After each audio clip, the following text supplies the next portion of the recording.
Hi there, I'm Farah. And on my 20th birthday, my parents kept telling me, just wait, something big is coming.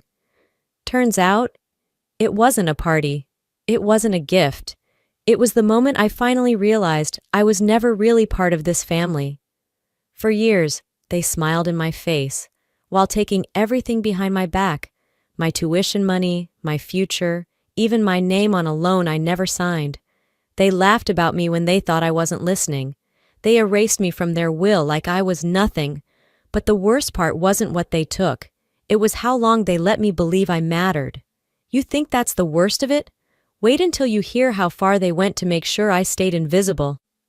For weeks, my parents had kept dropping hints like confetti at a surprise party I wasn't invited to. Just wait, my mother kept saying. Something big is coming. My dad would nod along with that smile, the one that never quite reached his eyes. My siblings, Vesper and Calum, would shoot each other these knowing looks whenever I asked what was going on, like I was the only one not in on the joke. It was spring in Charleston, the kind of soft, bright April that made the air smell like wet grass and blooming jasmine. I was turning 32, old enough to know that surprises rarely worked in my favor, but young enough to still hope, foolishly, that maybe this time would be different. The day started normally. I woke early, checked my email out of habit, grabbed a coffee from the corner cafe on my way to the design firm where I'd worked the last 6 years. My phone buzzed around noon. Mom again. You're gonna love what's coming. Just wait till tonight. I smiled politely, texted back a thumbs-up emoji, but something inside me stayed unsettled. After work, I passed by the university's bursar office. I had been taking night classes for my master's in digital arts. Nothing major, one course at a time, paid up front. I logged in to check my account, planning to make next month's tuition payment. My stomach dropped. Zero balance. No, worse, not just zero. It said withdrawal confirmed, $2,000, gone. I stared at the screen, trying to breathe past the sudden tightness in my chest. It wasn't possible. I knew I hadn't touched that money. That account was for tuition only. I'd been putting aside every extra dollar I had to avoid student loans. I checked again. Same result. The withdrawal date? 3 days ago. On the drive home, I kept replaying the past few weeks in my head. The way Mom and Dad had smiled a little too wide. How Vesper had joked at Sunday dinner. Don't worry, Farah. You'll finally feel included.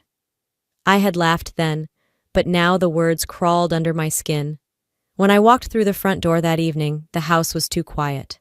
No balloons, no decorations, just the tick of the kitchen clock. Mom was in the living room, scrolling her phone, her feet tucked under her like she didn't have a care in the world. Hey, sweetheart, she greeted without looking up. Everything okay? I swallowed. Did you take money from my tuition account?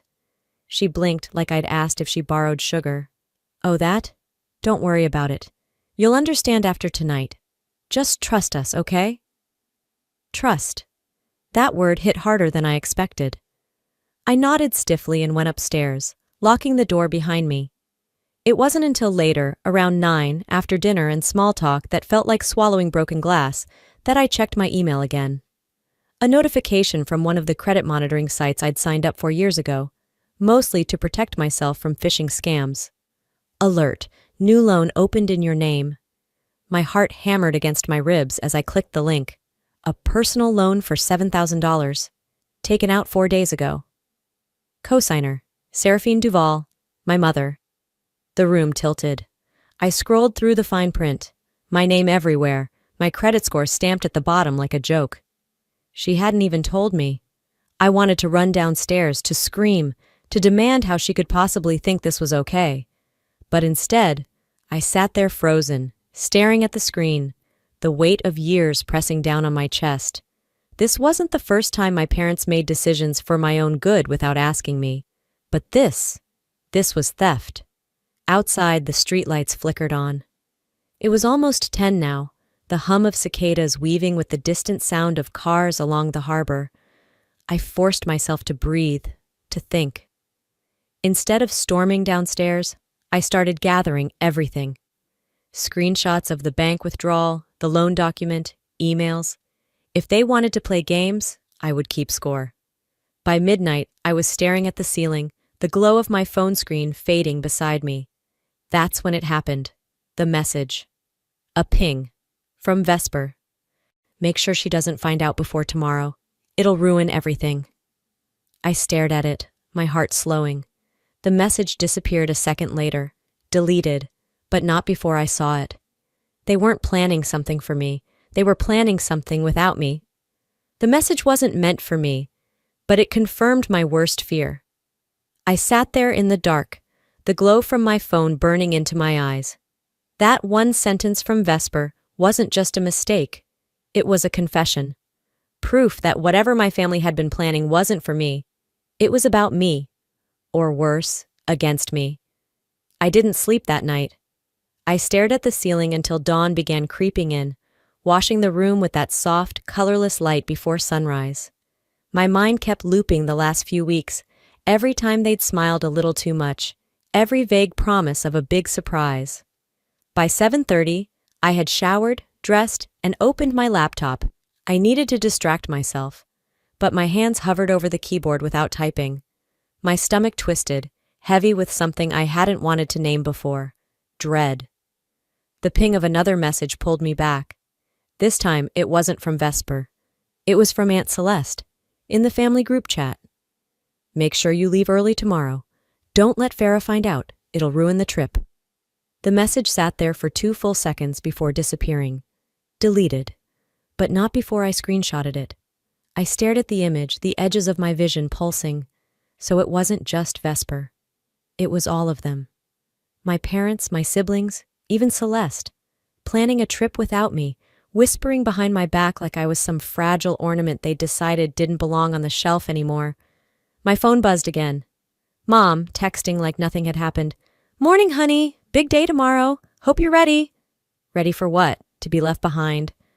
I spent the afternoon going through work emails half-heartedly, distracted by the weight pressing against my ribs.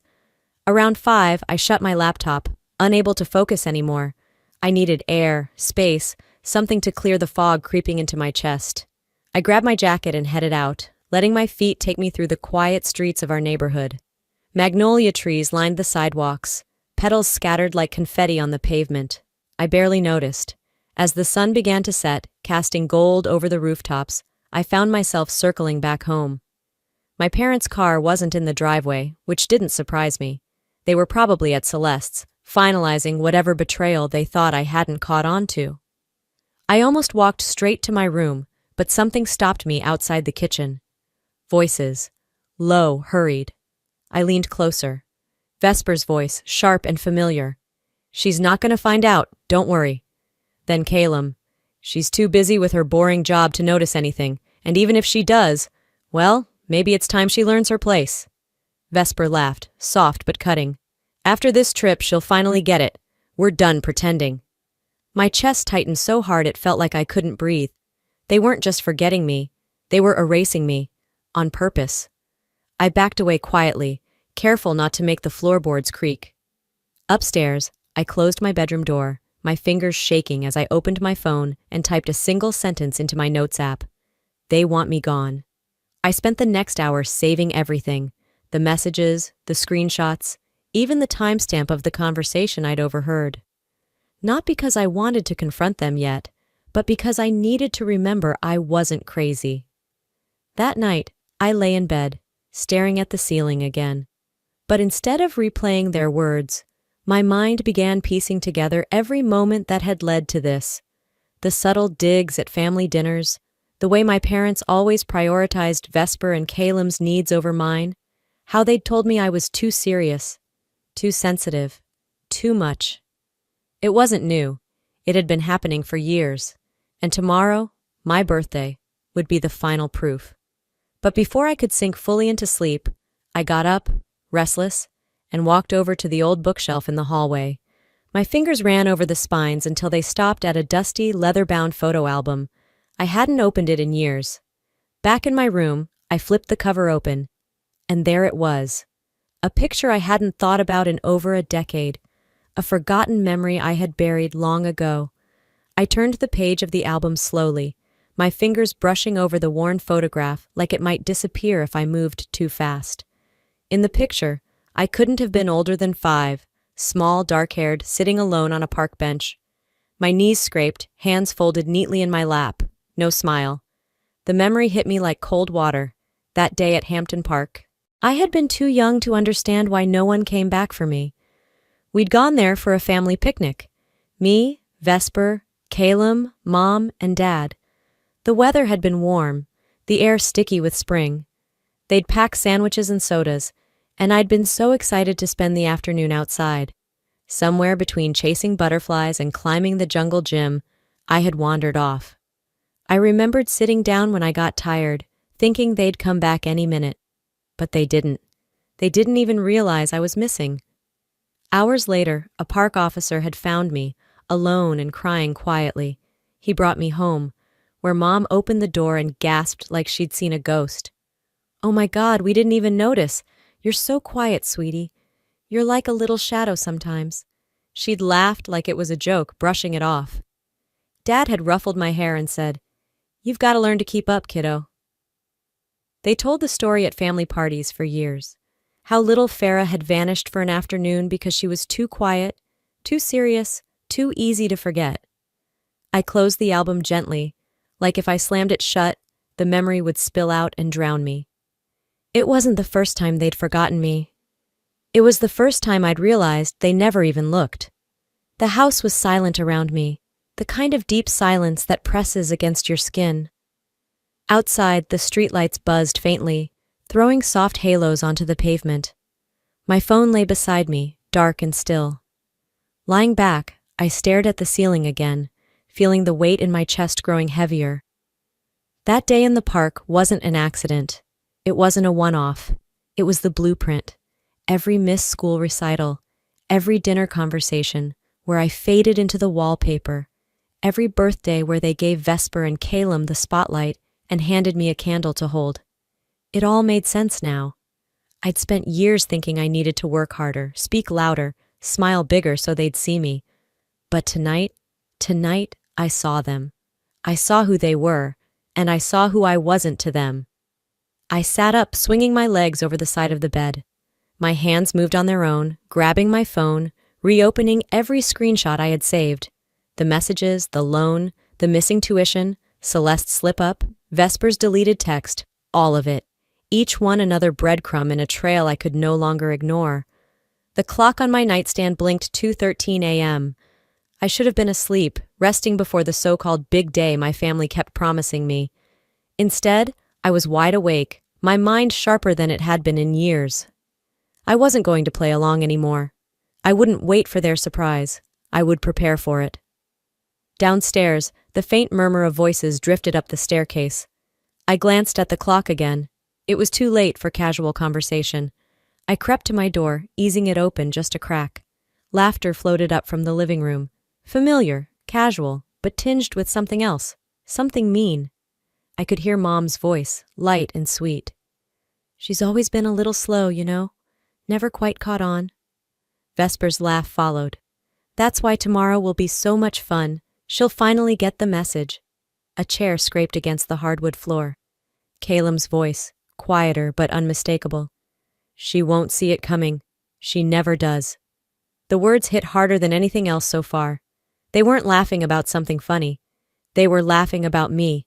I didn't need to hear the punchline to know the joke was on me. The sound of their laughter stuck with me long after it faded. It echoed in the silence of my room, bouncing off the walls like a cruel reminder of where I stood in this family. Or rather, where I didn't. By the time morning came, I hadn't slept.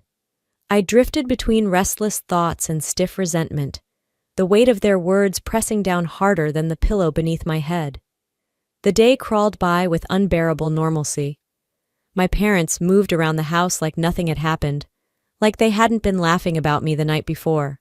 Vesper hummed in the kitchen. Calum joked with Dad over coffee.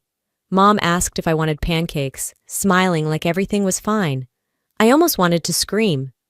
By evening, they called me down for dinner. I could have made an excuse, stayed in my room, but something told me to show up. If they wanted a show, I'd sit front row. The table was set perfectly. Candles, my mother's best dishes, the smell of roast chicken heavy in the air. A birthday dinner, they claimed. But it felt like walking into a lion's den wearing a paper crown. Vesper raised her glass first, flashing me a wide smile. "To our little sister, the serious one," Dad chuckled. "Always so focused, never quite gets the joke." Caleb leaned back in his chair, smirking. "Maybe tonight she'll finally lighten up." Mom chimed in sweetly. "You know, Farah, we just want you to loosen up, sweetheart. You always make things so heavy." I kept my face neutral, slicing into the chicken on my plate, even as my stomach twisted. Vesper added casually, "Maybe tomorrow, when you see what we've got planned, you'll finally smile." Caleb nodded, wiping his mouth. "If she even notices." The table erupted in light laughter. I stayed quiet, chewing slowly, my eyes fixed on my plate. They thought I was too quiet? Good. Let them wonder what I was thinking. After dinner, I helped clear the dishes without a word. Mom hummed beside me at the sink, acting like nothing was off, like they hadn't just mocked me to my face. Typical. Later that night, once everyone had gone upstairs, I sat at the kitchen table alone. The overhead light cast long shadows across the countertop. I reached for the pile of mail near the fridge, flipping absently through overdue bills and grocery lists, until something caught my eye. A legal-sized envelope, half open, the name on it unmistakable. Ambrose Duval, Last Will and Testament. A cold wave passed through me. I shouldn't have looked, but I did. The draft was dated 3 weeks ago. The contents? Everything. The house, the savings, the investments, all to be divided between Vesper and Caleb. My name wasn't mentioned once. Not even out of obligation. My fingers tightened around the paper as if I could will the words to change. They weren't just planning to exclude me from a trip. They had erased me from their lives. Officially, legally. This wasn't neglect. It wasn't ignorance. It was a choice. I sat there for a long time, the hum of the refrigerator the only sound in the room. Somewhere upstairs, I could hear Mom laughing softly at something on TV. Something inside me shifted then, like a crack running through glass. There was nothing left to hope for. Tomorrow wasn't about celebration. It was about confirmation. As I folded the will back into the envelope and slipped it beneath the pile of mail, I heard the faint buzz of a phone downstairs. A voice. Mom's, muffled but sharp. "I don't care what she thinks. Just make sure Rowan stays out of this. We don't need her meddling." I froze. They weren't done yet, and now they were targeting the only person left who still stood by me. I stood frozen in the dark, Mom's voice still ringing in my ears. It wasn't enough for them to cut me out. Now, they wanted to cut out Rowan too. The one person who had never made me feel like an afterthought. The next morning, I went through the motions. I brewed coffee. I folded the blanket on the couch. I smiled when Mom greeted me with her overly sweet, "Happy birthday, darling," like she hadn't been scheming the night before. By noon, I had answered a few work emails, forcing myself to look productive, even though my stomach churned. That's when I heard her again. Mom's voice, sharp and deliberate, floating through the half-open kitchen door. "Rowan, sweetheart, I wanted to touch base before tonight." My chest tightened. I edged closer, careful not to make a sound. "We've planned something really special for Farah. It's a family thing, you understand. We wouldn't want her distracted. I'm sure she's told you how sensitive she can be." There was a pause. Then Mom's voice softened, almost syrupy. "If you really care about her, you'll step back and let us handle this." My hands curled into fists. Rowan's voice filtered faintly through the speakerphone. "I don't think she'll see it that way." Mom's reply was instant, cold. "Well, she doesn't need to know. It's what's best for her. We know how to take care of our own." I backed away before I could hear the rest, my heart pounding. They were making sure I had no one left. That evening, dinner was quiet, too quiet. The weight of unspoken words hung heavy around the table. No one mentioned Rowan. No one mentioned anything real. Afterward, I went upstairs, my footsteps deliberate, heavy against the wood. I sat at my desk, staring at my reflection in the dark window. My birthday, the day they'd promised something big. They weren't lying. They were about to erase me completely. I scribbled a note and left it on the kitchen table, the pen pressing hard into the paper. You can plan all you want, but I'm done playing your game. Then I went back upstairs, shutting my door gently but firmly behind me. The next day, sometime in the early afternoon, Rowan's name flashed across my phone screen.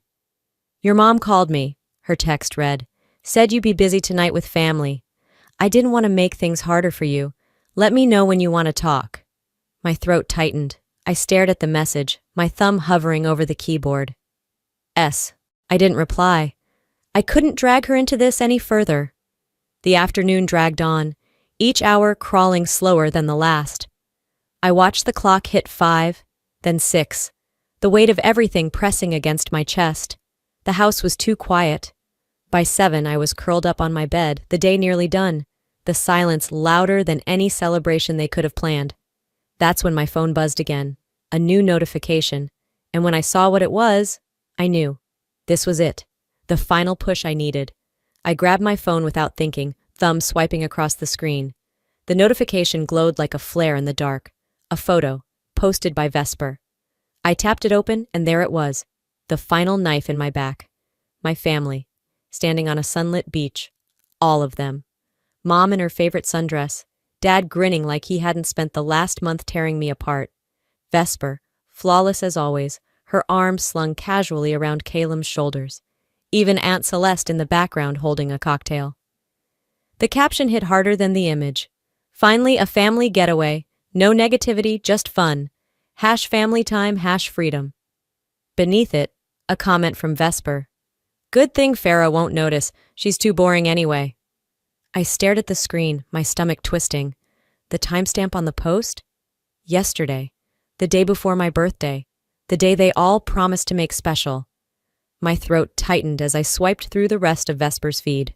Photo after photo. Dinner by the water, sunset selfies, cocktails lined up on the table. Story clips of them laughing, dancing, living. Without me.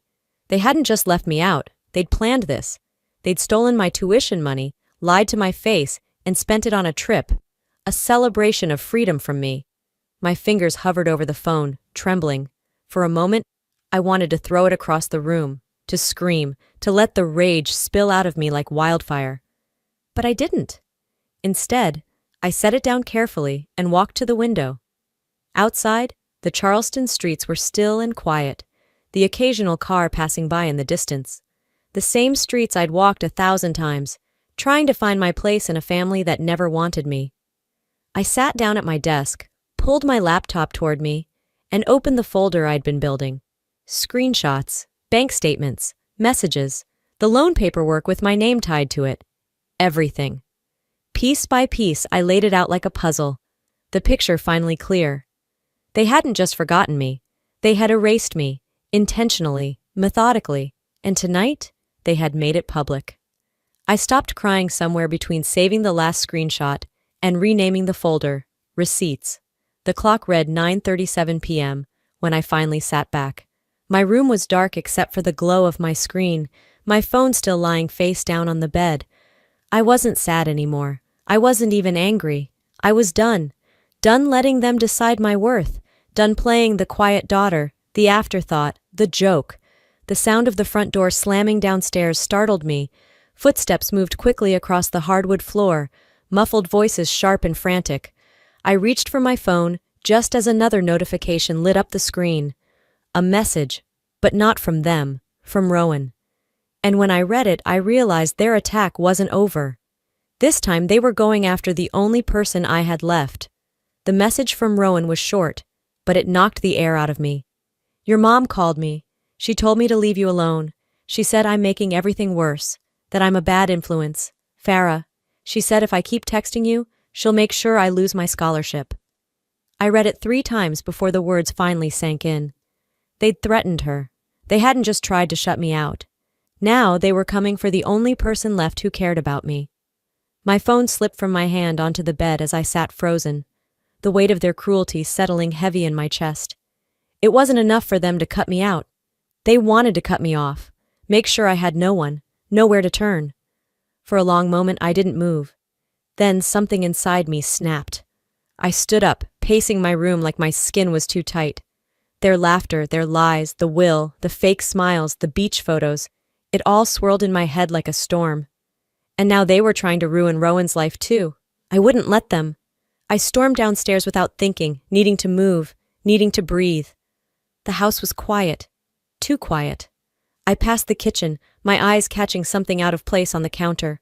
Mom's old iPad, unlocked. She must have forgotten to log out after checking recipes or her online banking, the way she always did. Normally, I wouldn't care. But tonight wasn't normal. Something told me to look. I picked up the iPad, opened the Messages app out of habit, and there it was. At the top of the list, a group chat. Family without Farah.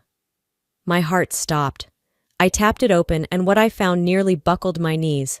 Message after message, weeks, months, all of them mocking, scheming, cruel. She's always been so dramatic. Don't tell her about the trip, she'll ruin the vibe. Can't believe she still thinks she's part of this family. Honestly, it'll be easier without her hanging around. Make sure Rowan doesn't drag her back in. Even Dad, even Calum, even Celeste. Every single one of them, laughing behind my back, erasing me from their lives like I was nothing but noise. My hands shook as I scrolled further. Photos of their family dinners, without me. Plans for their beach trip, months before they told me anything. Even the day they applied for the loan in my name, Seraphine had written, "She'll never notice, she never does." My chest felt hollow, like something had cracked wide open and there was nothing left inside. I didn't cry. I didn't rage. I took screenshots, every message, every comment, every plan to humiliate me. Then I closed the iPad gently, carefully, and walked back upstairs like nothing had happened. In my room, I sat down at my desk, opened my laptop, and added every screenshot to the folder I had been building. Receipts, evidence. I stared at the screen, my pulse steady, my mind clear. The game was over. They wanted me invisible. They wanted me erased. But tomorrow, I'd make sure they could never hide what they'd done. The house was silent when I woke the next morning. The kind of silence that wasn't peaceful. It was empty, hollow, like the aftermath of a storm. But I wasn't empty. I knew exactly what I had to do. After showering, I sat at my desk, pulling my hair back into a tight ponytail, keeping my hands busy so I wouldn't lose focus. There was no more room for doubt, no more space left for hope. I opened my laptop and printed everything, every screenshot, every message, the loan application, the withdrawal slips from the bank account, the group chat, the one they thought I'd never see. I sorted the papers into neat stacks, sliding them into a folder labeled in big black letters, Receipts. It took me over an hour, but when I zipped the folder shut, it felt like I was sealing away the last decade of being invisible. By late afternoon, the front door slammed downstairs, loud voices and luggage thuds filling the space like they hadn't disappeared days ago. I didn't rush. I waited until I heard their footsteps scatter. Mom probably unpacking, Vesper laughing too loudly about something, Dad on the phone. Then I walked downstairs, folder in hand. They were gathered in the living room, still sun-kissed from their little beach escape, chatting casually like they hadn't spent the last week erasing me. Mom noticed me first. "Oh, sweetheart, we've been planning something for you tonight. It'll be so special," Vesper chimed in from the couch. "Yeah, you're gonna love it. We figured you could use a little surprise." Dad barely glanced up from his phone. "Glad you finally came downstairs. We were wondering when you'd join us." I set the folder down on the dining table, flipping it open without a word. They all fell quiet. "What's this?" Calum asked, voice tightening. I looked at them, really looked, for the first time in weeks. "This," I said calmly, "is who you really are." One by one, I slid the papers across the table. The screenshots from the group chat, the bank records, the loan in my name, the photo album from their beach trip, the comments about how boring and negative I was, the threats against Rowan. Vesper's smile disappeared first. Mom's hands started to fidget. Dad set his phone down slowly, the tension sharp in his jaw. For the first time, none of them had anything to say. I stood there in the middle of the room, not waiting for their apologies, because I knew they wouldn't come. I took a slow breath and said the words I had rehearsed in my head all night. I'm done. Mom blinked like she hadn't heard me right. Farah, sweetheart. No, I cut her off, my voice steady. You've made it clear. You've been making it clear for years. I'm not part of this family, so I won't be your scapegoat anymore. I slid one final paper toward them. A list of my accounts, my tuition paperwork, everything I had moved out of their control. I'm moving out, I said simply, and I will no longer pay for any of this. For you. Dad scoffed, trying to regain control. Farah, don't be dramatic. You're misunderstanding. I understand perfectly, I replied. I understand more than you ever wanted me to. I turned to leave, but before I reached the stairs, I paused. If any of you try to manipulate me again, I said without looking back, I'll make sure everyone sees what's in that folder. I walked upstairs, my legs trembling but my back straight. For the first time, the silence in the house wasn't suffocating. It felt like freedom. But even after all this, one question lingered. Would they ever truly regret it? The next morning, the house felt heavier than ever. No one spoke at breakfast. The folder I had left on the dining table was still there, untouched, like a loaded gun no one dared to pick up. I ate quietly at the counter, while Mom moved stiffly around the kitchen, her movements sharper than usual. Vesper wasn't there. She hadn't come home the night before. Dad scrolled his phone without looking at me. It was over. But the weight of what remained wasn't something I could shake off in a day. That afternoon, as sunlight filtered through the blinds, Seraphine finally broke the silence. You've always been so dramatic, Farah, she muttered, rinsing a mug at the sink. You act like we were monsters. I didn't respond. I didn't need to. You never understood, she continued, her voice brittle. How hard it was to love someone who kept pushing us away. I turned to look at her then. Really look. Her face wasn't angry. It wasn't even apologetic. It was defensive. Cornered. Because the truth wasn't that I pushed them away. It was that they'd been pushing me out for years. That night, Vesper came home, slammed her bedroom door without a word. Calum avoided me completely. Dad never even looked up from his emails.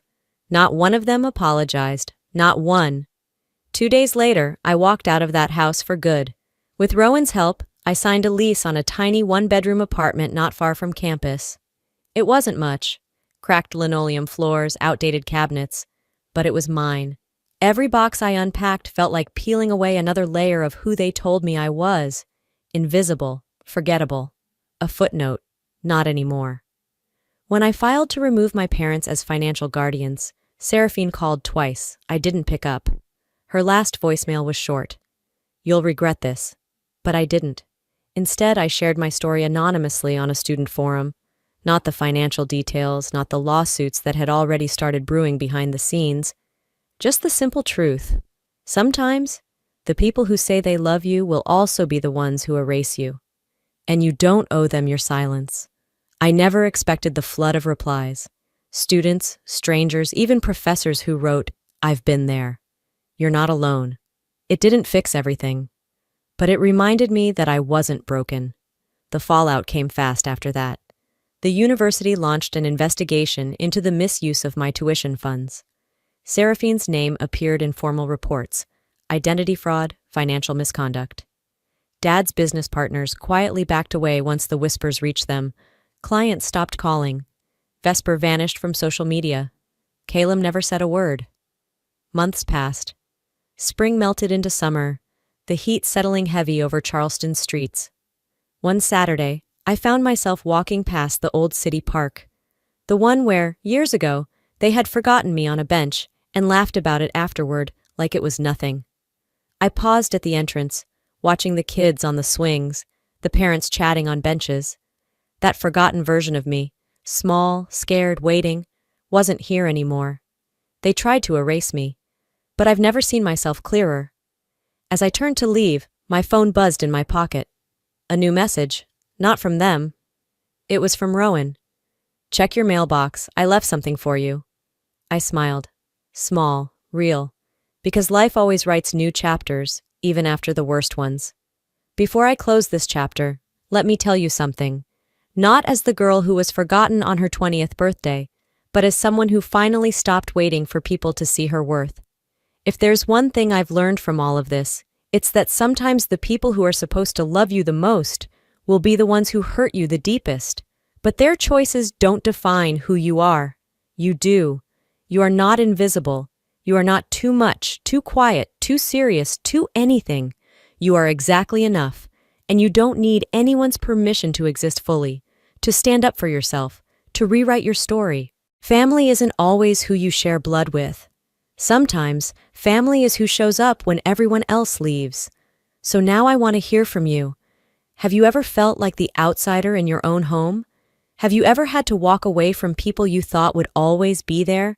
If this story touched something in you, drop A in the comments or tell me where you're watching from. And if you didn't like this story, tell me why. I want to know your perspective. This space is for real conversations. If you want more stories like this, raw, real, sometimes messy, but always honest, hit that subscribe button and turn on notifications. Thank you for watching, for listening, for seeing me. Hello, my name is Luna, and I used to think staying quiet meant keeping the peace. But that was before my sister's son, an 18-year-old boy I practically raised, looked me in the eye and said, "Cook me dinner and clean my shoes." Like I was some kind of servant, like I didn't matter. What they didn't say out loud hurt more than what they did. They erased my name from the house deed. They laughed behind my back. They moved my things to the garage while I was gone. And when I finally pushed back, they called me the problem. Why would a family do that? To someone who never stopped showing up for them? Why would silence make them so bold? And what happens when the one they underestimated decides to speak? Let's find out. I got home just after 6. The air in Seattle had that early spring bite, sunlight still hanging on but not doing much to warm anything. My keys jingled too loud in my hand as I unlocked the front door of my sister's house. Technically, my sister Vera's house.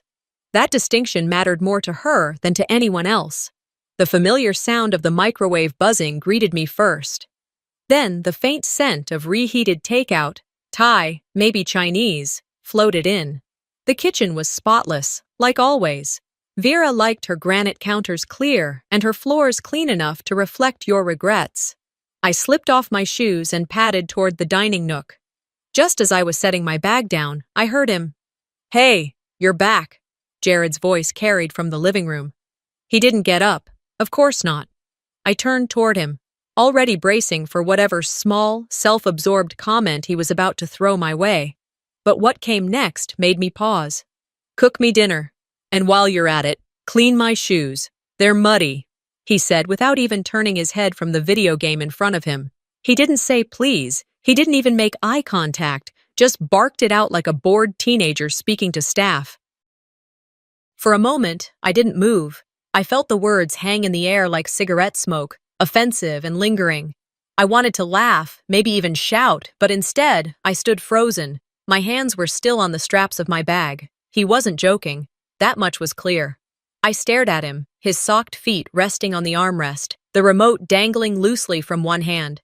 My nephew, who once called me Auntie Lou and drew me crayon portraits when he missed his mom, that boy was long gone. In his place was someone else entirely. I walked past him in silence, down the hall, straight to my room. It took me a moment to close the door behind me. I stood there, breathing through the tightness in my chest. The walls of the guest room, beige, functional, painfully temporary, felt like they were inching closer. Before I could even take off my coat, a soft knock landed on my door. "It's me," Vera's voice came through, gentle, faux warm. She didn't wait for me to answer before pushing the door open. And she was holding a manila folder. That should have been my first warning. "I thought it might help us all feel a little more aligned," she said, offering the folder like a peace offering. "Just some notes. Transparency, that's all." I took it with numb fingers, opened it, and saw exactly what it was. An itemized breakdown of my contributions. Electricity, water, food, even toilet paper had made the list. "You calculated down to the cent?" I asked, my voice barely above a whisper. It's just to make sure things are fair, she said with a smile that didn't reach her eyes. You know, since you're between jobs and all, it's not personal. Not personal. Thanks, I murmured, folding the paper and setting it on the desk without another word. She lingered at the door. Don't take it the wrong way, sis. You're family. This is just structure. Structure. That's what she called it. After she left, I stood in the middle of the room for what felt like hours. I didn't cry. I didn't scream. I just stood there. I thought of the day I moved in, after the layoff, after the breakup, after Dad's funeral. I hadn't even unpacked everything because back then, I thought it was temporary. 3 months later, I was still here, but now it was different. I wasn't a guest. I was an intrusion. I sat on the edge of the bed, the folder still on the desk behind me, glowing like a warning light. I thought of all the things I had done over the years. Babysitting Jared when Vera worked overnight, paying their mortgage for 2 months when she and her husband had that legal scare, flying out to help her after her surgery, using my vacation days. None of that made the spreadsheet. I had promised myself when I moved in that I wouldn't be a burden, that I would keep my head down, find a new job, and get out. I didn't want to disrupt her life. I didn't want to make waves. But somehow, I was already treated like the storm. Eventually, I stood and changed out of my coat, walked back to the kitchen as quietly as I could. The house was dim, quiet, save for Jared's occasional laugh from the living room. His shoes were still there, right by the front door, mud crusted thick around the soles. They hadn't moved. I stared at them for a moment, just long enough for the weight of the day to settle into my shoulders. Then I turned away, walked to the sink, and poured myself a glass of water. Something inside me had shifted, not cracked, not broken, shifted. I wasn't angry, not yet, but I wasn't going to be invisible much longer. By the next evening, I'd made up my mind. I wouldn't touch Jared's shoes. I wouldn't cook his dinner. But I would show up in the kitchen like nothing had changed. Because if there's one thing I've learned from living under someone else's roof, it's that sometimes silence can be sharper than any confrontation. Saturday night in Vera's house always felt performative. She treated it like a weekly audition for the role of best mother, most gracious host. The table was always set perfectly. 6 plates, cloth napkins folded like hotel triangles, those tall, skinny water glasses she never let Jared use on weekdays. The only thing she didn't prepare was the food. That fell to me. While she took a phone call in her office, probably updating someone on Jared's scholarship prospects, I stood at the stove, stirring pasta. Garlic simmered in a skillet, steam curling toward the ceiling. Jared sat slouched on the couch, his fingers dancing across a game controller. Somewhere between the clatter of utensils and the bubbling sauce, I caught snippets of his voice on the phone with someone named Chase. She's like, always around. It's weird, man, like having your aunt as a roommate, but she's also your cook. He said it like it was an inconvenience, like I was an odd smell in the hallway. Dinner was ready at 6:30 sharp.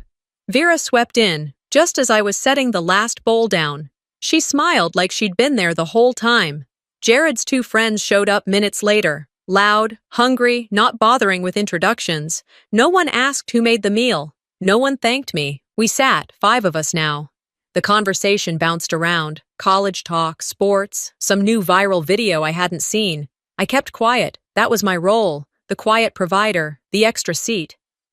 And then it came.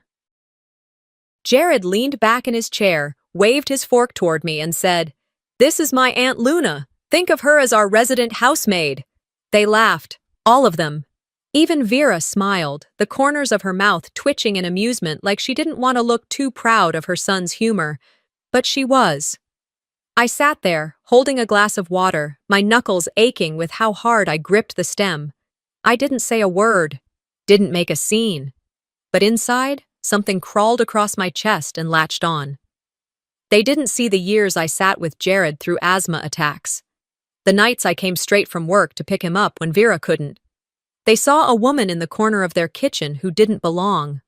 I stood quietly after dinner and started clearing the plates. Jared didn't lift a finger. Neither did his friends. Vera tapped away at her phone, probably already drafting a post about how grateful she was for family time. By the time I returned to the kitchen with the last dish, the others had moved on. The living room buzzed with some action movie. I stayed behind, alone in the clinking sound of silverware and the rhythmic swish of water from the tap. Vera came in as I was drying my hands. "Nice dinner," she said, like she was complimenting a takeout order. I didn't look at her. I folded the towel and said, "You didn't say anything back there?" She tilted her head. "About what?" "Jared," the housemaid comment. "Oh, come on," she said, exhaling a laugh. "He was kidding." "It wasn't funny," I replied, calmly. Vera shrugged and walked to the fridge. "Don't be so sensitive, Luna. They're just boys. That's how they talk." "I raised that boy when you were traveling every other week, when you were buried in meetings and night shifts. I helped him with homework, made his meals, drove him to soccer.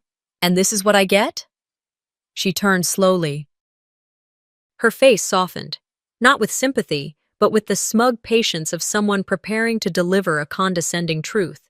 "You did all of that," she said, "but no one asked you to. You did it because you didn't have a life of your own." I didn't blink. She continued, "You needed somewhere to be, and we gave that to you. So maybe ease up on the martyr act." Every word landed like a slap, but not because it was loud or cruel, because it was clean, practiced, delivered like a line she'd been rehearsing for years. The difference between pain and betrayal is that betrayal comes from someone who knows exactly where to cut. I didn't scream.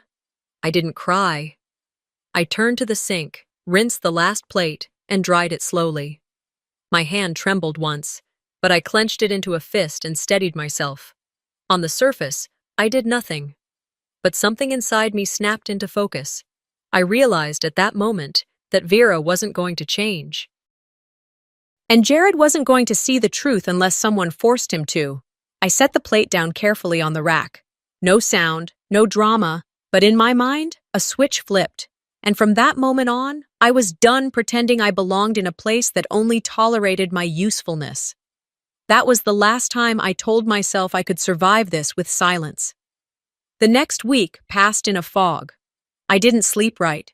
I didn't eat much either. Not because I was punishing myself, just because food felt like a chore, and everything I did inside that house had started to feel like something I owed, not something I offered.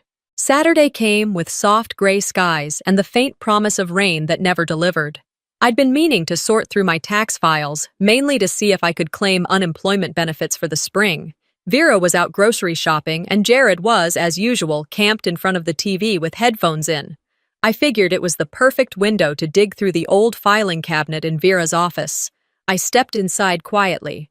Her office always smelled faintly of vanilla and printer ink, everything neat, clinical, arranged with surgical precision.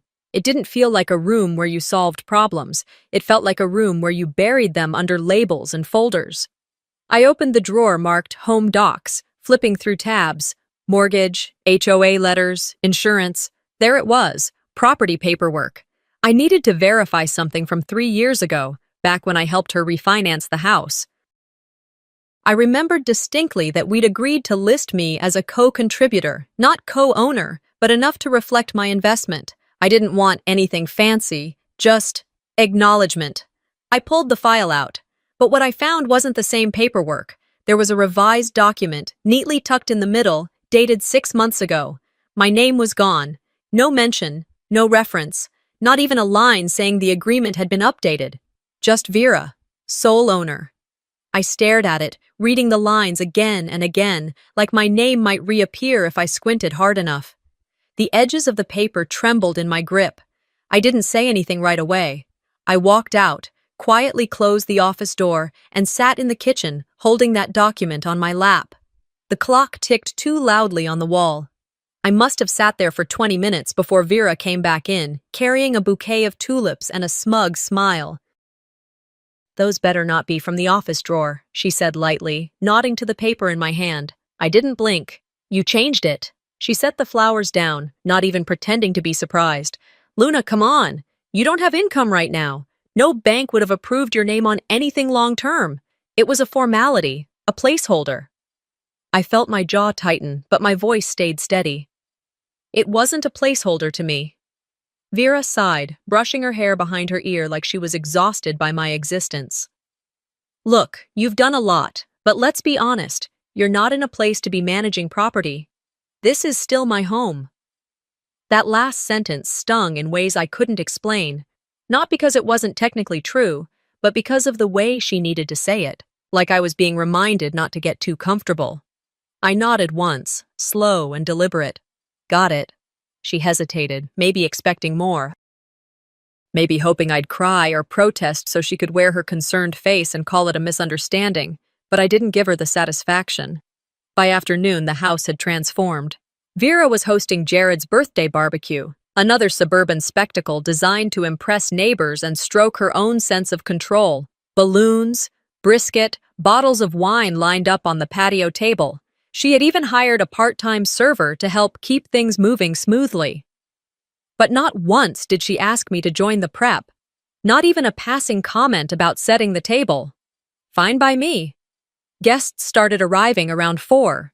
Aunts, uncles, co-workers, even Jared's old soccer coach.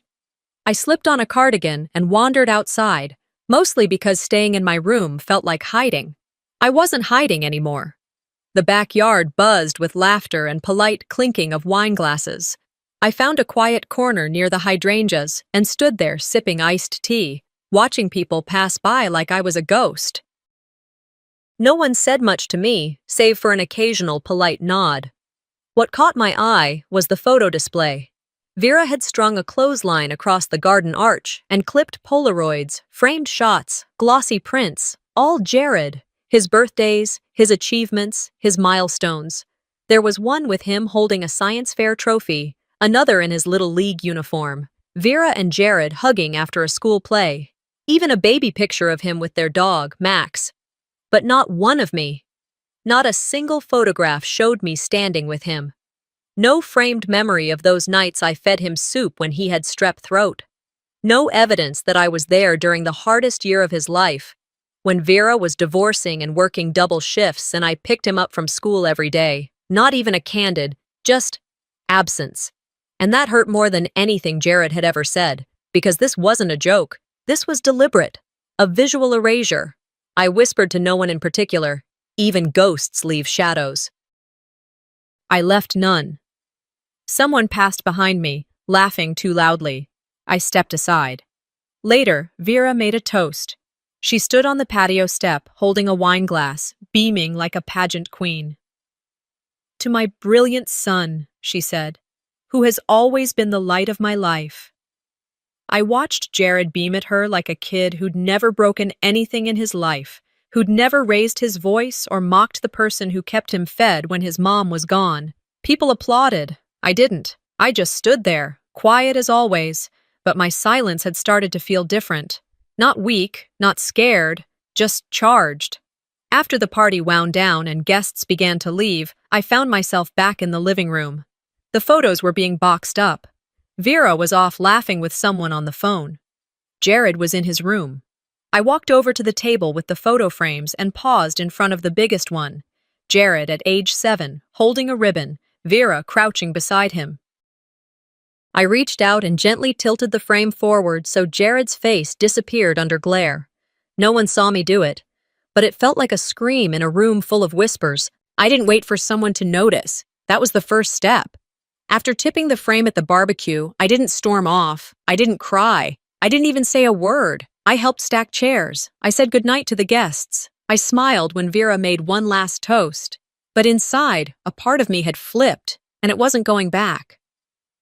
The following Tuesday, Vera had a board meeting downtown. Jared was home by 3 with 2 of his classmates. I had just returned from a walk around the lake, my small ritual when I needed to reset. The walk gave me just enough time to remember I wasn't invisible. Nature never asked me to prove my worth.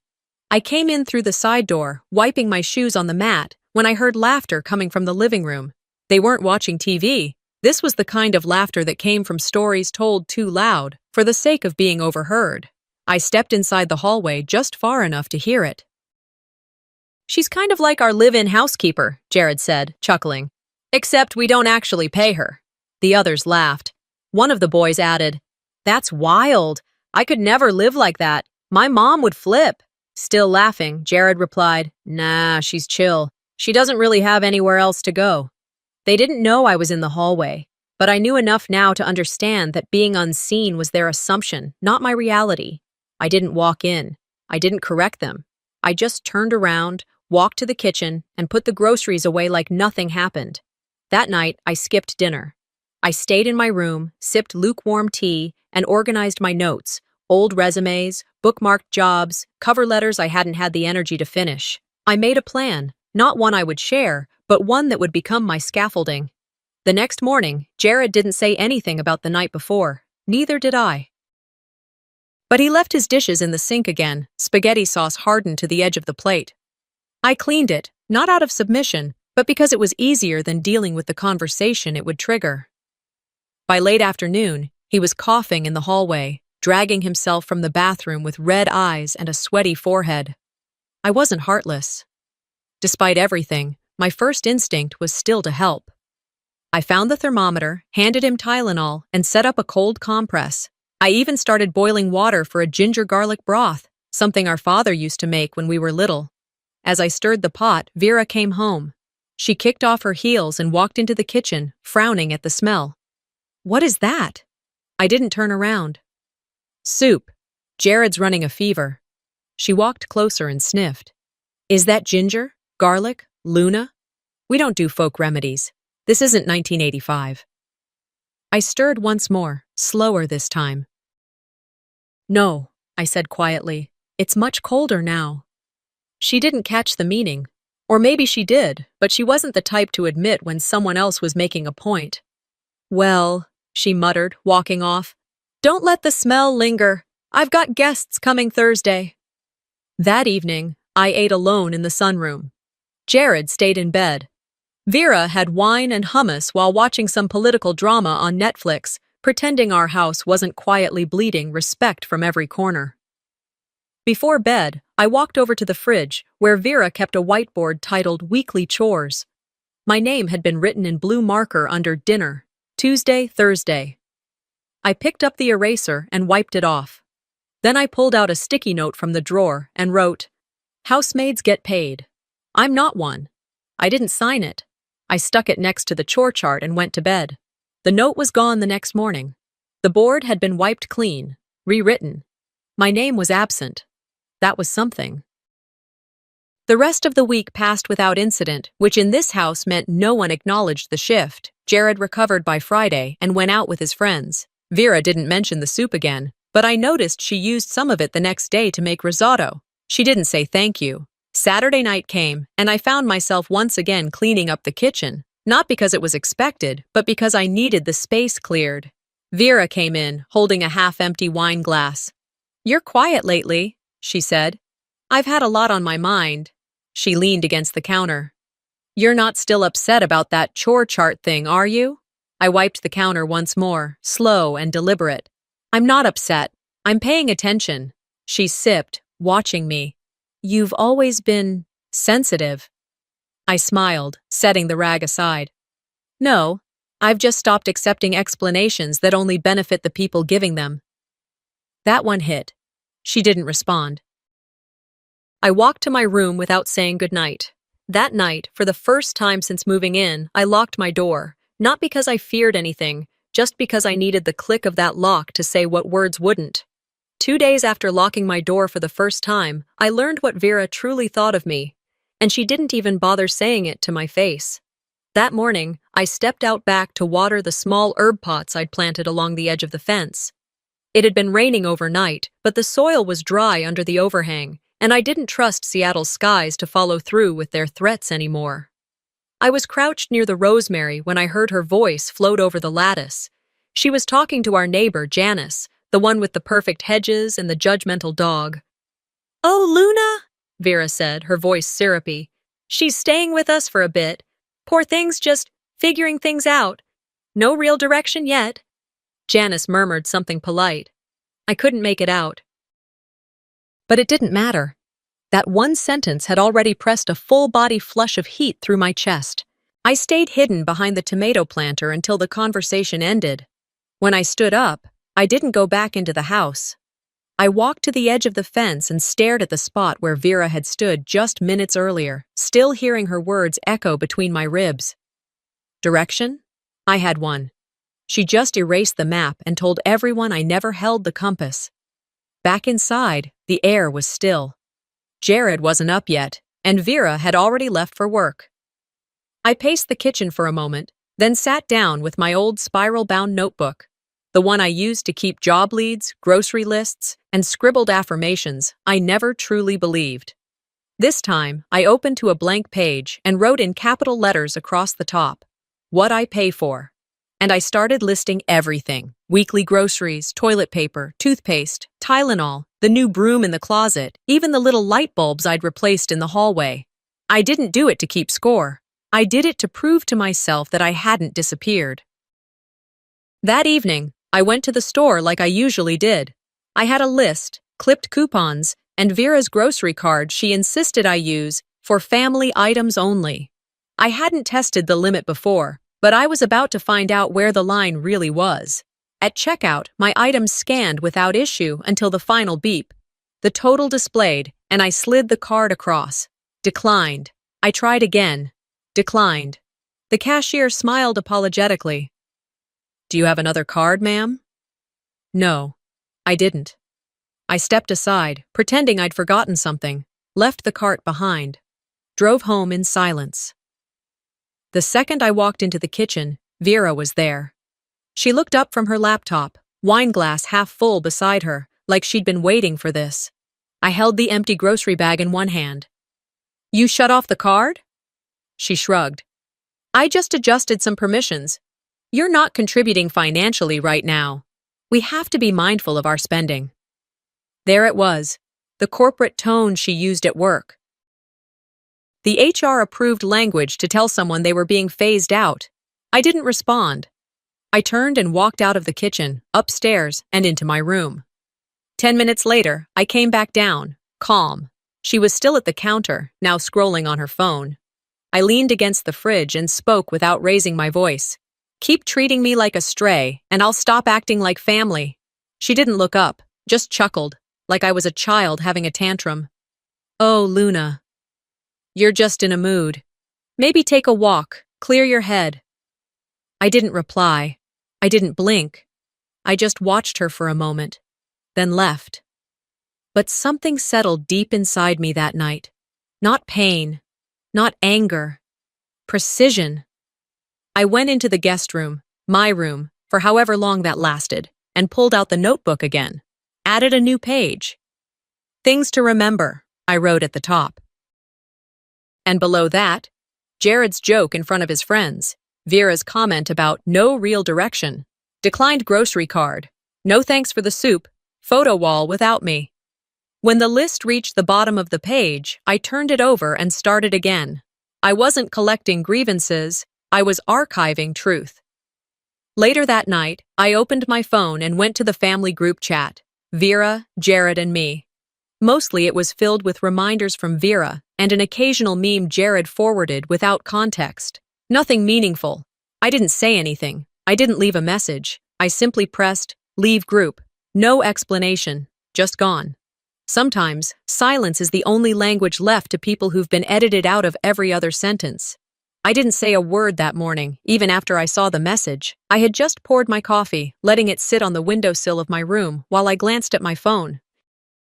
One new message, an old coworker, Elena, from the community center I used to manage before the layoffs.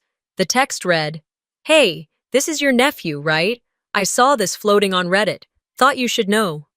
Attached was a screenshot, one of me bending down to pick up laundry in the hallway, wearing an old college hoodie and mismatched socks. The caption, "When your aunt's your unpaid NPC and still can't fold a fitted sheet." Hundreds of upvotes, dozens of laughing emojis, anonymous usernames riffing on the joke, and somehow, someone had edited in background music. Jared's handle wasn't listed, but the watermark was familiar, an old nickname he used in his gaming days. I'd bought him the domain for his 15th birthday. I didn't panic. I didn't respond to Elena. I turned off the phone, sipped my lukewarm coffee, and stared out the window until the steam faded. I taught him empathy, I whispered to the glass, watching the sky shift between clouds. He turned it into entertainment. The house was quiet for most of the day. Jared was out. Vera was at a workshop downtown. I stayed busy, cleaned the stove, took out the recycling. Not because I had to, because my brain needed structure, my hands needed a task. By late afternoon, I took a slow walk around the block. I didn't want to be there when Jared got back. I needed space. But as fate always seems to work in these houses, I arrived just 10 minutes after him. I walked in through the garage, as I always did, out of habit. That's when I saw it. My suitcase, sitting beside the lawnmower. A box of books stacked on top. A sealed plastic tub with my old photographs. My coats, carefully hung on a temporary rack. My pillow and folded bedding placed neatly beside the garden shears. I stood there in the middle of the garage, blinking at the sight like it didn't make sense. It did. It just didn't feel real. I walked inside. Jared was pouring himself a soda in the kitchen. He looked up, unfazed. "Oh, hey, we needed the guest room for some company this weekend. Didn't think you'd mind." He said it like we were roommates sharing a storage closet. "You moved my belongings to the garage?" I asked, calmly. He shrugged. "It's not permanent. Chill." I stood there for a moment, watching him drink like nothing had happened. Then I turned around and walked back into the garage, closed the door behind me. I didn't cry. I didn't throw anything. I took out my phone, opened the camera, and started documenting every inch. I photographed the tub, the exposed paperbacks, the condensation on the lid from temperature swings. I zoomed in on the dust along the edge of my diploma frame. I took pictures of the suitcase, scuffed and leaning, beside the weed killer. Then I opened my laptop, logged into an old backup drive I hadn't touched in months, and started uploading. Photos, screenshots, PDFs, notes. My copy of the home agreement from when I moved in, the letter from Dad's estate, old texts from Vera saying, "Stay as long as you need." Every piece of paper that proved I wasn't an unwanted guest. I was a sister who showed up when no one else did. I found the Reddit meme, took screenshots, downloaded the video, copied the URL. I ran the page source and pulled the IP tracking extension I used to teach seniors at the library. The IP matched the Wi-Fi signature in our home. He wasn't just mocking me. He was doing it from the same network I paid the bill on. "I might not own this house," I said aloud, saving everything to an encrypted folder, "but I'm about to reclaim the truth." I emailed a copy of the entire folder to myself, and to a friend I hadn't spoken to in months, a quiet tech contractor named Cam, who owed me a favor and hated online harassment. When dinner came, I didn't join them. I stayed in the garage, ate a granola bar, sipped water, sat on a camping chair next to my things, and wrote in my notebook. Not a journal, a ledger. This was no longer about feelings, it was about records. That night, once the lights were off and the house was silent, I walked into the kitchen. I stood there for a moment, letting the cold from the tile seep through my socks. Then I reached up to the top of the fridge where Vera kept her junk bowl. Spare keys, receipts, batteries. Tucked behind it, I placed a small voice recorder. I'd picked it up months ago at a yard sale, never intending to use it. But now I wanted everything on record. If they were going to turn my presence into a joke, I'd turn their behavior into evidence. Sometimes, the most powerful resistance isn't shouting, it's documenting. I didn't sleep that night, not out of fear, those nights were gone, but because my mind wouldn't sit still. It paced like I used to, back and forth in hallways when no one was looking. Each breath, each blink, each metallic click of the refrigerator in the quiet kitchen moved me closer to something I hadn't dared believe I could claim again: control. By the time the sun began to press gently against the blinds, I had already sorted every digital file into neatly labeled folders. I backed them up twice, one on a secure drive, one in the cloud. I triple-checked my email to Cam, confirming the IP trace was complete and properly time-stamped. But in this house, peace didn't linger. It never had. It arrived like a polite guest and was always the first to leave. That afternoon, I walked back from the grocery store, cloth bags in hand, headphones in, letting music try to find a part of me untouched by all of this. I'd been using my own debit card since Vera cut me from the family account. No one asked why. That's how things worked here. Silence masquerading as understanding. Pretend it's normal, and maybe no one will ask why it feels so wrong. As I stepped onto the porch, Jared emerged from the side of the garage, like he'd been waiting. He didn't bother with pleasantries. No greeting, no feigned surprise, just a smirk. Tilted, smug, practiced. Shoulders slack, head tilted slightly. That slippery tone he used when he thought he was the smartest person in the room. You think you're clever, huh? I met his gaze, steady. About what? He gave a mock shrug, voice slick with performative calm. About sneaking around, recording conversations, acting like this house owes you something. I said nothing. Let the air grow heavy between us. Let the silence gather like a storm cloud. And then he stepped in, just close enough to make the air shift. You speak up about anything, he said, voice suddenly flat, sharp. And I'll speak louder. I'll say you've been watching me, in the bathroom, in my room, that you're obsessed, that you're unstable. He paused, the final nail dangling off his tongue. Let's see who they believe, an 18-year-old honor student or the jobless aunt with a chip on her shoulder? And there it was. The line crossed. So far past crossed it was unrecognizable. I didn't blink, didn't flinch, didn't recoil from the venom he thought was power. I just stared into the face of the boy I once rocked through thunderstorms, the boy I sang to when his father forgot his name during a speech, the one I'd shielded for years, foolishly believing love could grow where loyalty didn't live. You should have paid more attention, I said, voice level. When I used to teach you debate, you don't win by threatening people. You win by proving you've already won. He blinked. Just once. His smirk faltered for the first time. Then came the scoff, too quick, too forced, and the retreat. He shoved past me, letting the door slam behind him, like that sound might scare me. It didn't. What he didn't know, what none of them knew, was that the groundwork was already laid. The trap had been sprung hours ago. Later that evening, I was in the kitchen, making tea. The kettle had just started to whistle when my phone buzzed, 3 times in quick succession. Cam, then Elena, then an unknown number. I checked Cam's message first. It's live, Reddit, Facebook, even the parent forums. He cut your audio, badly, but it's viral, looks real. I opened the link. There I was, my voice chopped into jagged clips, stitched together with text overlays and slow-motion footage, phrases out of context, captions layered in soft, manipulative font. When your own aunt gaslights you. 18 and trapped by emotional abuse. The soundtrack was melancholy, almost tender. The comments were instant, some calling me unstable, others praising Jared's bravery. A few asked if it was fake, but most didn't care.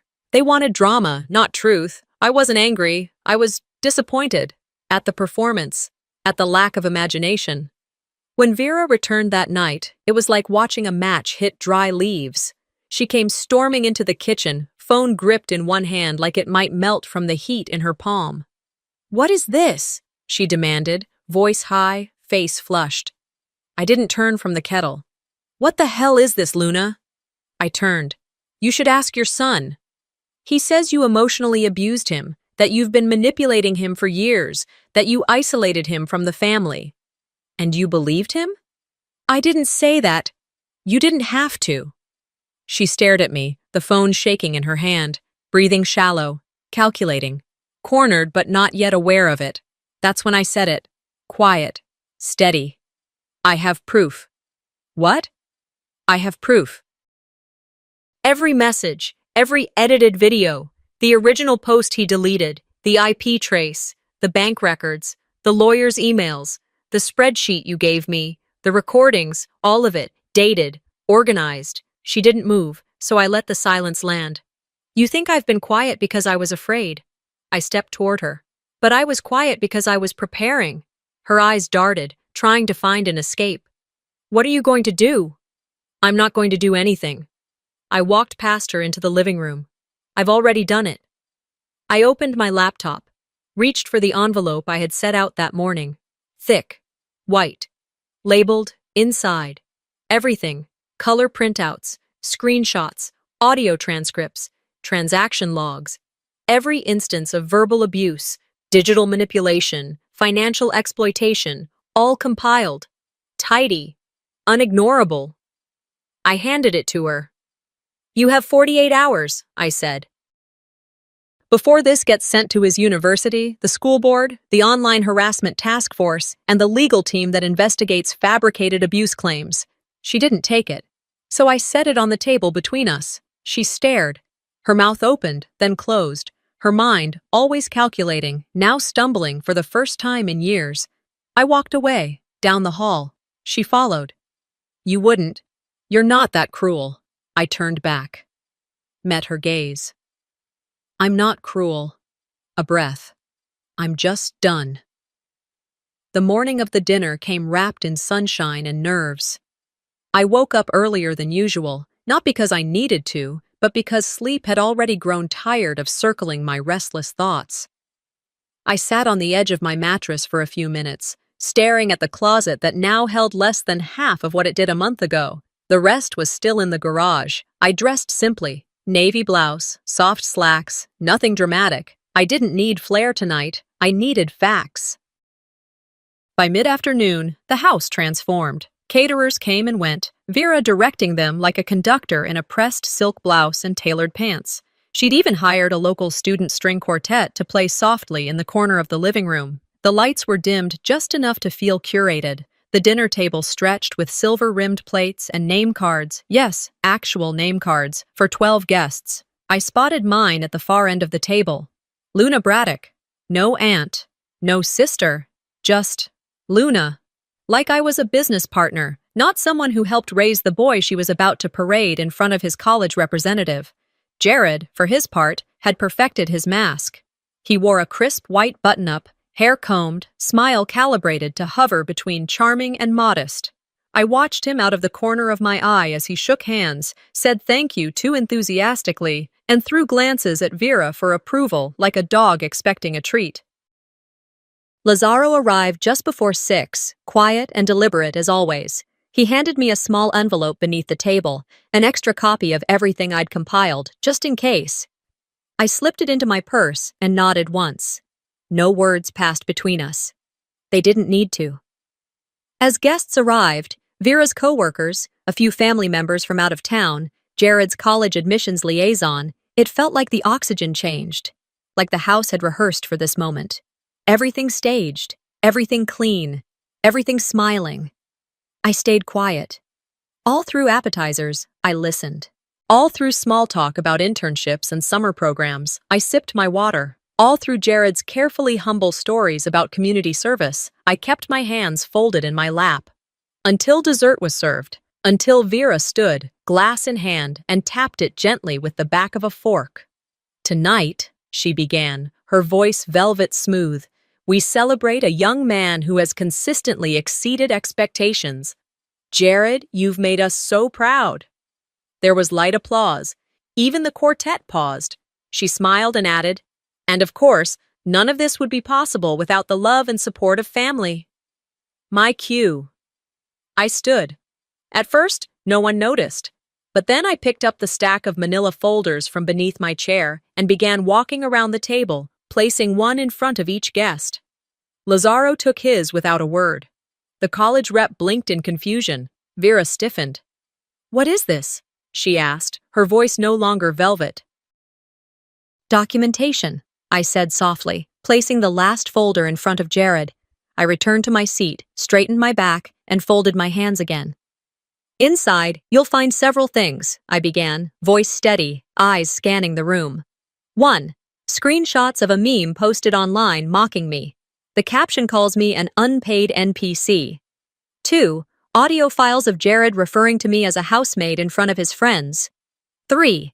An edited video Jared released claiming emotional abuse alongside the original footage proving manipulation. 4. Legal proof of my financial contributions to this home and documents showing that my name was removed from ownership without consent. Silence. I let it hang. This, I continued, tapping the folder, is what I've been called. This is how I've been erased. I thought you all should know who you're really having dinner with. No one moved. The string quartet had stopped playing entirely. The college liaison looked at Vera, then at Jared, then back at the folder in front of her. Jared looked pale. Vera opened her mouth to speak, but the rep raised a hand gently, signaling silence. Someone stood up at the end of the table. It was Aunt Ruth, Vera's former cheerleader. She didn't say a word, just picked up her purse and walked out. Others followed. A cousin, a neighbor, a colleague. Vera's carefully curated evening unraveled in real time, like a snagged thread pulled too far. Jared stammered, trying to form a sentence, but the college rep had already closed her folder, tucked it into her briefcase, and stood. "Thank you for the invitation," she said simply, then nodded toward me. "Miss Braddock, I'll be following up." She left. The remaining guests awkwardly murmured their excuses, gathering their things with the grace of people trying not to trip over emotional debris. I remained seated. Vera turned toward me, eyes blazing. "How dare you! I didn't raise my voice," I interrupted. "I raised the truth." She froze. For the first time since Dad died, Vera didn't have a counter-argument ready. Jared sat back down, hands in his lap, staring at nothing. I stood slowly, walked to the foyer, and picked up my purse and car keys. Lazaro followed, stopping just at the doorway. I turned back to face them one last time. "You don't get to rewrite me anymore." 2 weeks later, I opened the window of my new apartment and let the breeze speak first. It carried the smell of salt water, soft, steady, unmistakable. I could hear the seagulls calling from a few blocks away, could catch the faint rhythm of someone's radio playing down on the street. The tune was old, something bluesy and low, the kind of music that feels like memory even when it's unfamiliar. This place wasn't glamorous. It wasn't curated for Instagram or designed for guests. One room. A narrow galley kitchen. A balcony just big enough for a single chair and a mug of something warm. But it was mine. Mine in a way nothing else had been for years. That morning, I'd finally finished unpacking the last of the boxes. I didn't bring everything with me, just what I needed, and a few things that anchored me in who I still was. A photo of Dad sat on the nightstand now, faded slightly at the corners.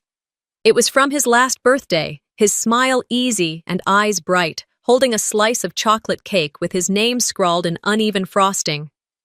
Next to it sat the peace lily Lazaro had brought me on moving day. He'd shown up holding the pot like it was something precious. "It's sturdy," he said, as I held the door open for him, rain misting on the steps behind us. "And low maintenance, just like you." He'd helped hang the curtain rod, set the lily near the window where the sun hit around 10. Then he left without ceremony, no lingering hugs or meaningful glances, just a quiet, firm goodbye. That's the thing about people who understand grief. They don't try to solve it. They just stay long enough to help you steady your hands. Then they go, trusting that you'll know how to hold the rest on your own. In the silence that followed, I understood something I hadn't been able to name before. I didn't win everything. I just stopped losing myself. That was enough. The aftermath at Vera's house unraveled quickly. Jared's college admission was rescinded 3 days after the dinner party imploded. The letter came with all the formality of bureaucratic language, online behavior inconsistent with community standards, but the meaning was clear, final, no appeal. Vera's nonprofit lost 2 of its biggest sponsors within a week. Her name disappeared from the speaker panel of an upcoming leadership conference. Whispers surfaced about her ethics, her public image starting to fracture. Some of her closest friends stopped answering her calls. And then the inevitable message came. A text. No punctuation. No context. "Can we talk?" I didn't respond. I didn't block her. I simply let the message live there, unread, unanswered. Because not every wound deserves a conversation.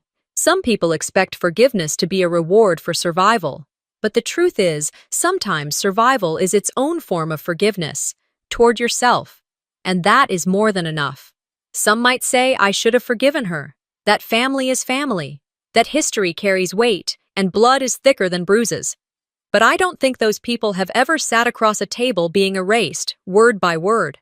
I don't think they've ever watched their name turned into a footnote or been threatened by someone who called them family only when it was convenient. I wasn't bitter. I was free. One evening, about a week after I'd fully settled in, I made myself a cup of peppermint tea. No sugar, just warm and clean.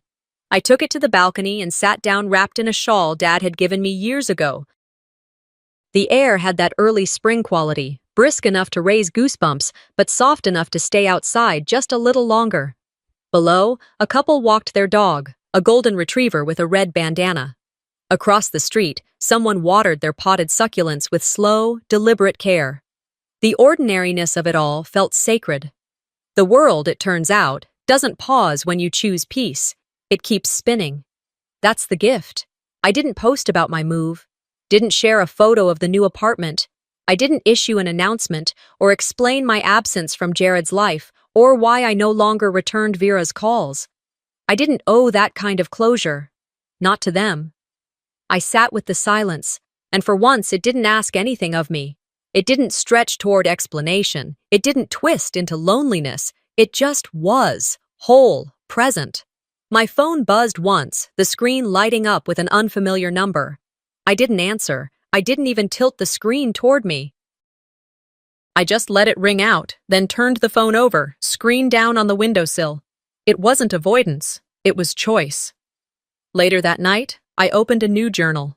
The cover was a soft blue linen, the pages creamy and blank. I didn't write anything, not yet. I wasn't ready to translate silence into words. I just needed to know the pages were there, waiting for the version of me who would one day sit down and write not about survival, but about what came after. The apartment didn't echo, even though the furniture was still sparse. It absorbed me, held me, allowed me to exist without shrinking. No more rehearsing politeness for people who mistook my kindness for currency. No more performance. No more hoping that saying yes enough times would finally earn me their care. I still missed Dad. That ache didn't fade. I still carried what Vera and Jared had done. The betrayal, the cold calculus, the complete abandonment of truth for image. But healing isn't about forgetting. It's about refusing to be reduced by what they did. It's about standing in the soft light of a new morning and saying, I made it through, I survived, and I am still here. Some wounds never become scars. They don't need to. They live beneath the skin like reminders, not of pain, but of endurance, of truth. I didn't win everything, but I won myself, and that is enough. Sometimes, the deepest betrayals don't come from strangers, but from the people who were supposed to protect us. Luna's story reminds us that silence isn't always peace, and loyalty without boundaries can become a prison. Have you ever stayed quiet just to keep a family together, and lost yourself in the process? Share your thoughts in the comments, because your story matters too. And if you found this story powerful, subscribe to the channel for more true-life revenge stories that reveal what happens when the quiet ones finally speak. Hi, my name's Odalis. And my stepmother told my father to end me, while he shattered my ribs and slammed a mortgage paper in my face. It didn't start there, though. It started the day I came home and found my name scraped off the mailbox, the quilt my mother made sold for $4 at a thrift store, and my childhood room turned into my stepbrother's gaming den. They said I was unstable, that I made things up. But what if everything they accused me of was actually part of their plan? Do you know what it feels like to be rewritten in your own home? Because I do. And this is how it all unraveled. It was just after 2 on a mild Sunday afternoon when I pulled into the driveway, and the only sound I heard was the idle grumble of unfamiliar engines. Parked behind my dad's old pickup were 3 glossy SUVs and a sedan with out-of-state plates. I frowned. No one had told me there was company. I hadn't seen my father since I got back from my consulting trip last week. I'd texted twice, called once, no reply. Figured he was busy, or just being his usual gruff self, but something in the air that day felt too tidy. I stepped out, still in my travel-worn blazer, my overnight bag still zipped in the back seat. The breeze carried hints of barbecue and artificial vanilla, cake frosting. As I approached the front steps, the front door creaked open before I touched the handle. Laughter poured out like I'd walked in on the climax of a joke. Dozens of voices, glasses clinking, kids squealing. The entryway was filled with bright balloons in navy and gold. A massive banner hung from the ceiling arch. "Happy 72nd, Harlan." My pulse froze. I stood there for a second too long, scanning faces, waiting for that usual beat of surprise and delight when the prodigal daughter returns. But no. Heads turned. Expressions shifted, not in welcome, more like guilt caught in motion. Then she came. Vera. My stepmother, in all her curated elegance, wearing a cream dress too perfect for a casual gathering. She walked toward me with a flute of champagne in one hand and that overly trained smile she always wore around company. "Oh, you're here," she said, like she'd found a scratch on her marble countertop. "Looks that way," I replied, my voice steady, but my gut already flipping. She looked over her shoulder, then back at me. "We thought you were still in Denver." "I texted last night. No one answered." She blinked once. "Well, we didn't want to trouble you. You're always working." I stepped past her, eyes flicking over the room. Cousins, uncles, neighbors. Even Mr. Halverson from next door, who hadn't left his house in 6 months. All here, all smiling. None expecting me. I swallowed a metallic taste. "Is Dad around?" "He's with Cassian," she said quickly. "In the backyard." I nodded and walked through the house that still bore the shape of my childhood, but none of its soul. As I passed the hallway where Mom's altar used to be, where we used to light candles on her birthday, I stopped. It was gone. In its place, a large canvas painting hung perfectly centered. It was Vera, draped in a silk shawl, seated in our garden, with the word matriarch engraved on the brass plate beneath. My chest tightened, my breath catching like it had tripped over a memory. I turned to Vera, who had followed me in her silent, soft-heeled way. "We thought a little update would lift the mood," she said, eyes never leaving mine. "Too many ghosts in this house, don't you think?" I didn't answer. I didn't need to. My silence was its own sentence.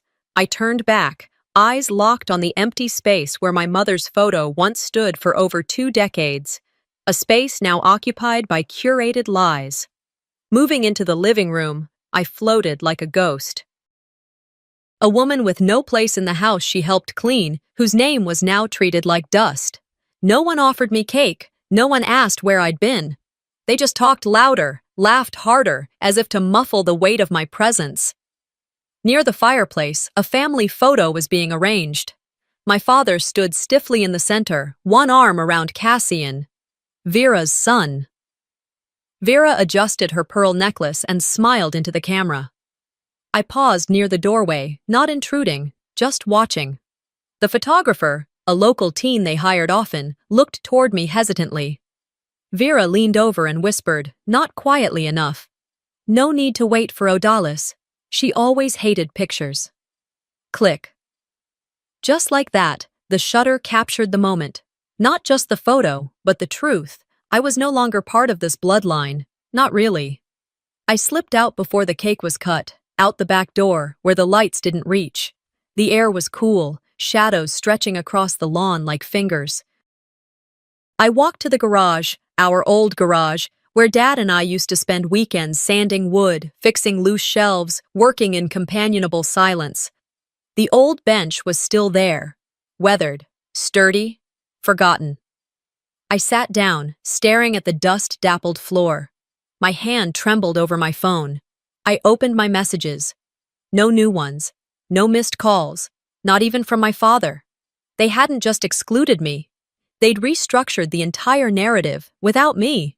For years, I tried to be the daughter who never caused problems, never asked for anything. I kept my head down, took care of things when Vera couldn't, paid the taxes when they forgot, sent flowers on anniversaries. And now, I was the stranger in a home built on my childhood. A family doesn't need to scream to erase you. Sometimes silence is louder than exile. I didn't sleep that night. It wasn't because of the awkward stares or the forced laughter at my father's party. It wasn't even about Vera's smug little grin as she unveiled herself as matriarch of a family that no longer bore my mother's name. What kept me awake, what clawed at my chest in the dark, was something simpler, colder. I was being replaced, not argued with, not disowned, not even yelled at, just edited out. By morning, the house had gone quiet again. All the streamers were gone, the smell of frosting replaced by bleach and Vera's ever-present lavender spray. Like the night before had been a staged production, and I was merely a bad extra who stumbled onto the set. I made my way to the attic. The floor creaked beneath my bare feet, the way it always had. I wasn't even sure what I was looking for. Maybe a piece of myself, something untouched. My mother's quilt came to mind. She made it when I turned 15, stitched each square with pieces from old clothes, hers, mine, even a few of Dad's work shirts. It used to sit in a cedar chest by the attic window.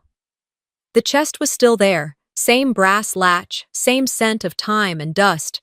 But when I opened it, my heart dropped. Empty. No quilt, no scarves, not even the brittle photo albums I'd stored there after the funeral, just a hollow echo, like someone had scooped the history out of my life and left the shell behind. I stood there for a long time, frozen. The only thing that moved was the light shifting through the attic vent, catching the dust like floating ghosts. Downstairs, Vera was humming in the kitchen. That sound alone could send my blood to a simmer. I walked down slowly, not with fury, but with intention. She was arranging breakfast like she always did, exactly 2 slices of gluten-free toast, avocado lined like tiles, and a poached egg balanced on top.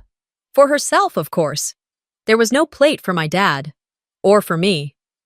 "Good morning," I said, my voice calm but sharp. She turned, fork in hand, as if she'd forgotten I existed.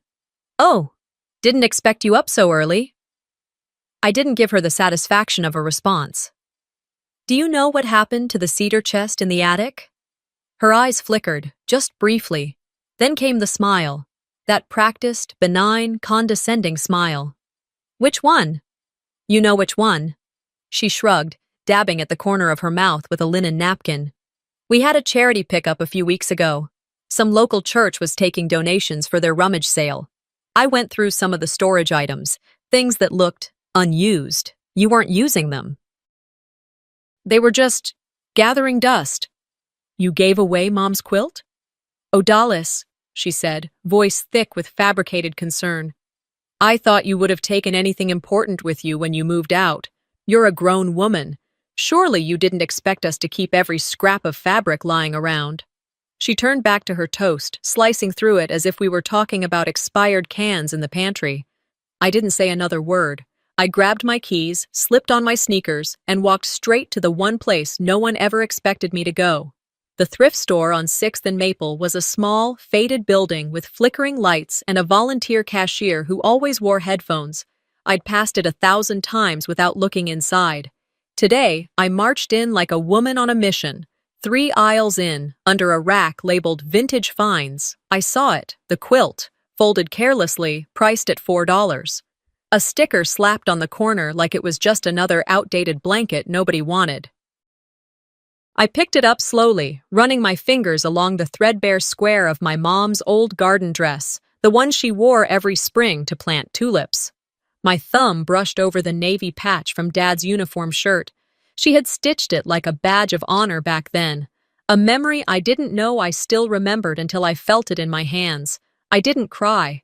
There wasn't room for tears anymore. I walked up to the cashier, paid in cash, and left without a word. Holding that quilt felt like laying someone to rest twice. Back at home, I folded it neatly and placed it inside my closet. This time, no cedar chests. No hiding it away. If they wanted to erase her, they'd have to try harder. That evening, I went to check my email. I'd been ignoring my phone, avoiding texts that felt too performative or shallow. But something made me open my inbox that night. There it was, an email from my father's address. Subject line, "Enough." The body read, "You are not welcome here anymore.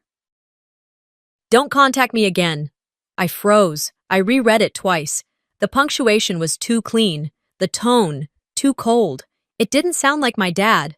He was never a great writer, but even when he was angry, he used phrases like young lady or I don't want to argue. This was sterile. Final, corporate. I grabbed my phone and dialed his number. Straight to voicemail. I tried again, still nothing. My chest tightened. Something about this didn't feel right. Dad's email password had been changed recently, after Vera insisted she help him organize his digital life. I remembered that because he grumbled about it over lunch a few weeks ago, said something like, Vera made me one of those online vaults. I opened the email again, then I opened the metadata. It wasn't hard, just a quick peek at the IP address. It came from inside the house, specifically Vera's laptop. I stared at the screen for a long time, letting the truth settle like a bitter stone in my gut. She'd forged it. She'd written that message and sent it from his account to make it seem like I was being pushed out by my own father, not just replaced, erased, with my dad's voice as the tool. I didn't scream. I didn't throw anything. Instead, I clicked forward. I sent it to a private email I'd created years ago, one I only used when I needed to keep records. The subject line read, Evidence, Vera, Forgery. I filed it into a folder with the same name. Then I shut the laptop. There are thefts that don't involve money. Some people steal memory, others steal your identity and wear it like they earned it. But Vera, she wanted to steal my role in this family and bury me under the debris of her lies. I didn't talk to anyone the next day. Not Dad, not Vera, not even Cassian, though he walked past me 3 times like he was daring me to ask what he thought about the email he had no right to read. I spent most of the morning in the sunroom with a notebook on my lap, writing things down. Not feelings, not memories, just facts. Times, dates, documents, faces. A slow, quiet list of what no one could deny later. 2 days after that email, the air in the house felt different. I couldn't explain it at first, just that strange tingle like someone had already made decisions about your life without asking you and was now waiting for you to react. That kind of silence. Late that afternoon, I walked into the kitchen to get coffee and found a manila folder on the island counter. Nothing dramatic, no sticky note, just sitting there like it belonged. Inside were printed forms, legal-looking, a cover page labeled Limited Power of Attorney, Household Management. I scanned the paragraphs, familiar boilerplate about accounts, shared responsibilities, right to make decisions. One line caught my eye. Grants full control of property-based decisions to secondary caretaker, Vera Kress. Then came the kicker, my name, typed neatly at the bottom as the signing party, blank signature line beneath. I stood there, rereading it twice, slower each time. Vera walked in like she'd timed it. She had a dish towel in one hand and a tone that always walked the line between cheer and command. Oh, good, you found it. What is this? I asked, voice low. Just something simple. Dad needs help organizing his accounts. This just makes things easier. You wouldn't believe how complicated banks make things when you get older. I stared at her. Why not send it to the lawyer? She paused for a half-second too long. Oh, well, you know how expensive that gets. And it's just housekeeping, Odalis. Nothing serious, just routine stuff. I set the folder down and closed it. Then send it to the lawyer. She kept smiling, but her eyes sharpened. I thought you wanted to help. I do, but I don't sign things I don't understand. Vera's smile stretched a little tighter. You're making this more complicated than it needs to be. And you're pretending I'm still 18. I walked out before the exchange got any uglier. That night, after dinner, I went into Dad's study to drop off some receipts for him. The room was dim, but the safe near the bookshelf was open. Probably forgot to close it again. He did that sometimes now. I noticed the same manila folder resting right there inside. I pulled it out. The signature line was no longer blank. My name was signed in a neat, flowing script, slightly slanted to the right. At first glance, it even looked like mine, but it wasn't. Not quite. I went back to my room, pulled up a check I'd written 2 months ago, and held it side by side with the document under the desk lamp. The O was off. My lowercase d was always loopy. This one was tight, too perfect. Whoever did this had either traced it or used a signature generator. I scanned both copies and saved them to a new folder on my encrypted drive labeled Evidence documents. I didn't tell anyone, didn't slam any doors. But inside, something shifted. They think I won't notice. They think I'll fold. But I'm not folding. The next morning at breakfast, Cassian kept glancing at me between bites of his omelet. Something smug hung around his shoulders, like he'd just been given a secret. "You look tired," he said finally. "I didn't sleep much," I replied without looking up. "That's not good. You should get out more. Maybe clear your head." I looked him in the eye. "Clear my head of what?" He shrugged. "I don't know. Whatever keeps you so suspicious." His tone was laced with the kind of arrogance that only comes from people who think the game is already rigged in their favor.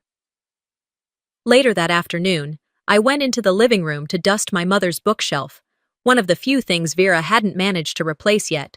As I reached for a hardcover, my eyes caught something in the far corner of the ceiling.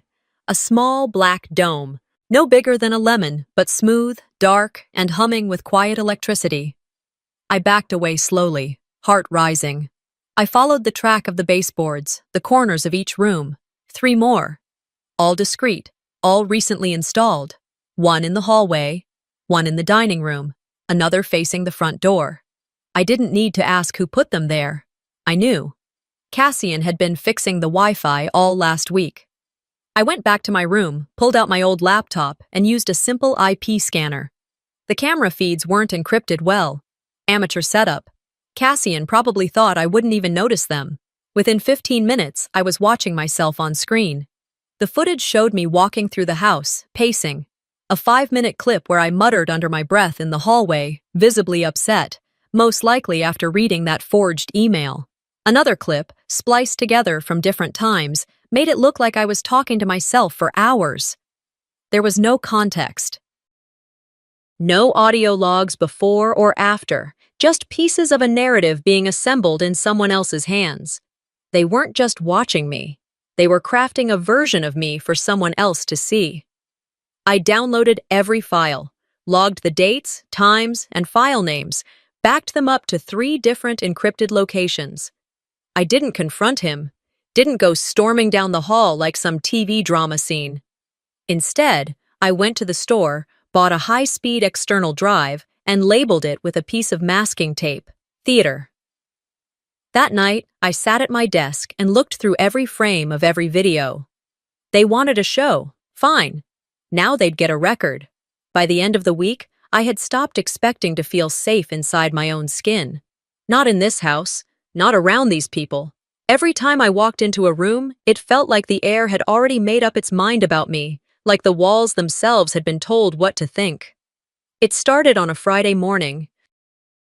I was standing in the hallway, waiting for the laundry to finish, when a message pinged on my phone. It was from Kayla, my second cousin.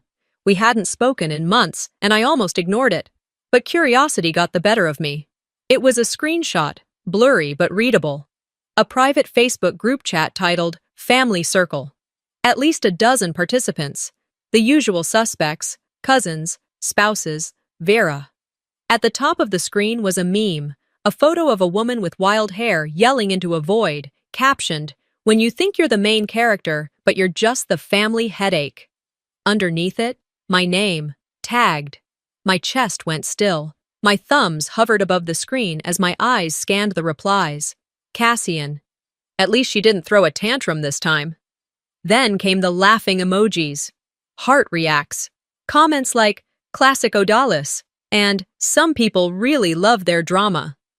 No one defended me, not even the ones who used to send me Christmas cards. I didn't reply. I didn't text Kayla back. I knew she sent it to help, but there's no way to help someone who's been made the punchline in their own bloodline. I turned off my phone and walked outside. The sun was out, deceptively bright, trying to warm a day already frozen from the inside out. I made my way down the front steps and across the lawn toward the sidewalk. Just moving, just trying to remember what it felt like to exist in motion. As I passed the mailbox, something stuck out of it. Not mail, a flyer, folded 3 times, tucked halfway in. I pulled it out and opened it. A pastel-colored brochure for a wellness retreat. The header read, "Healing Paranoia and Emotional Disturbances Through Nature and Accountability." Underneath, in fine print. Because sometimes, the most unstable person in the family doesn't know they're the problem. I stood there, flyer flapping in the breeze, mouth pressed into a flat line. It wasn't addressed to anyone. No name, no return label. But I knew who sent it. I folded it neatly and slid it into my back pocket. Then I went inside, poured myself a cup of coffee, and sat at the kitchen table. I opened a new page in my notebook, titled it in bold black ink, Character Assassination, Week 2. That night, at the local bakery, I stopped in for a loaf of sourdough, something small, familiar. The woman behind the counter, Shannon, who'd known me since high school, looked at me with that soft kind of pity reserved for people recovering from breakdowns. "I heard you're taking some time off for your health," she said gently, sliding the bread into a bag. I blinked. "Excuse me?" "Nothing bad, just, your stepmom mentioned it to my aunt at church, said you'd been struggling with some things, that you needed space." I didn't respond, just nodded, paid, and walked out with the bread held tight against my chest like a shield. Struggling. That's what she was calling it now. By the time I got back to the house, I'd stopped shaking, not because I wasn't angry, but because I finally understood the game being played. They weren't just excluding me, they were rewriting me. That night, after I put the bread away and changed into something more comfortable, I walked past the dining room where Vera was reading with her tea. Always tea, always that lemon balm blend she insisted calmed her nerves. I paused just long enough in the doorway for her to notice. She looked up, blinked once, and offered that same infuriating smile she'd perfected. "Something on your mind, sweetheart?" I stepped inside. "I know what you're doing." She tilted her head, playing innocent. "Doing? You're rewriting a version of me that no longer exists. You're building this character. Unstable, erratic, over-emotional, and you're pushing it out to everyone who'll listen." She took a slow sip of her tea. "Oh, Dallas, I'm not writing anything. People just see what's always been there." Her voice was soft, sweet, the way someone might speak to a child caught stealing cookies. I leaned closer, voice low but clear. "Keep going, keep pushing this story, but understand something. I'm not just angry anymore. I'm prepared. If you keep this up, I won't just fight back. I'll burn your little empire down with facts." Her smile faltered, just slightly. She set her teacup down with deliberate care. "Are you threatening me?" "I'm warning you." She studied me then, like I'd finally become something she hadn't accounted for. Not a nuisance, not a liability, a threat. I left the room before she could respond. I didn't need more words. The next morning, I walked to the hardware store and bought a small safe. I bolted it to the floor of my closet and started printing. Every email, every forged document, every doctored clip I'd recovered, I placed it all inside. Then I made 3 backups. They wanted silence. But I was building something louder than their lies, one proof at a time. The look in Vera's eyes that night didn't shake me. It confirmed everything I already knew. She wasn't surprised I'd found the will. She was only surprised that I'd finally grown a backbone. 3 mornings later, I came downstairs to find my father sitting alone at the kitchen table, sipping lukewarm coffee and staring at a stack of papers. The sun poured through the blinds, catching the side of his face in light so sharp it made the wrinkles near his temple stand out like cracks in dry soil. I could tell he'd been up for a while. The documents in front of him looked freshly printed, corners crisp. One of them had a highlighter mark across the title, Equity Withdrawal Application, Pending Signature. I poured myself a cup of coffee, ignoring the stiffness in my shoulders, and sat across from him. "Morning," I said softly. He didn't look up. I tried again, nodding toward the papers. "Is there something I should know?" That got his attention. He looked at me for the first time in days. But there was no warmth, no flicker of recognition in the way his eyes used to soften when I entered a room. "This house," he said slowly, voice heavy with something that wasn't quite his own, "was never yours to begin with. You've lived off my name long enough." It hit like a slap, not because it was loud, but because it came from his mouth, From the man who used to hold me on his shoulders at county fairs, who taught me to use a hammer, who cried the day Mom died and held my hand like I was the only thing tethering him to the world. Those weren't his words, not the man I remembered. They were hers. I didn't say anything. Instead, I stood, carried my mug to the sink, and rinsed it out. Then I walked straight to the garage. The smell of oil and cedar dust hadn't changed. The same old tools still lined the pegboard above the workbench, and his old red toolbox sat in the corner, scratched, dented, but solid. I knelt down, unlatched it, and opened the bottom drawer. There, between a rusted tape measure and a socket wrench set, was a weathered envelope. My name was on it. Not sweetheart, not pumpkin, just plain block letters, ODALIS. My hands shook slightly as I opened it. Inside was a folded sheet of lined paper and a notarized will. Dated 3 years ago, before Vera ever moved in. It was short, handwritten, and direct. I leave the house at 112 Maple Drive and all its belongings to my daughter Odalis Vane. She's the one who's always taken care of me, and she'll take care of this place too. Signed, Harlan Vane. My chest tightened. My fingers closed around the paper like it might disappear if I blinked too long. I didn't cry. I didn't even breathe for a moment. I just stood up, walked back inside, scanned the document into my laptop, encrypted it, and backed it up 3 different ways: Google Drive, encrypted USB, and a hidden folder on an external drive labeled Wrench. It wasn't just a will. It was a time capsule from a man who hadn't yet been rewritten. That evening, over a dinner Vera had ordered in, Thai food, because cooking was beneath her lately, I sat at the table with them, calm, neutral, like I hadn't found a bomb in the garage with her name all over it. She poured herself a glass of wine and leaned back in her chair, always so composed, so perfectly poised. I waited until she took her first sip. "There's a version of the truth that's older than you," I said, keeping my voice steady. "And it has his signature." Her smile didn't crack, but her grip on the glass tightened. "Oh?" she said, acting innocent. "Is this about the drama in the garage?" Dad looked up, confused. "What garage?"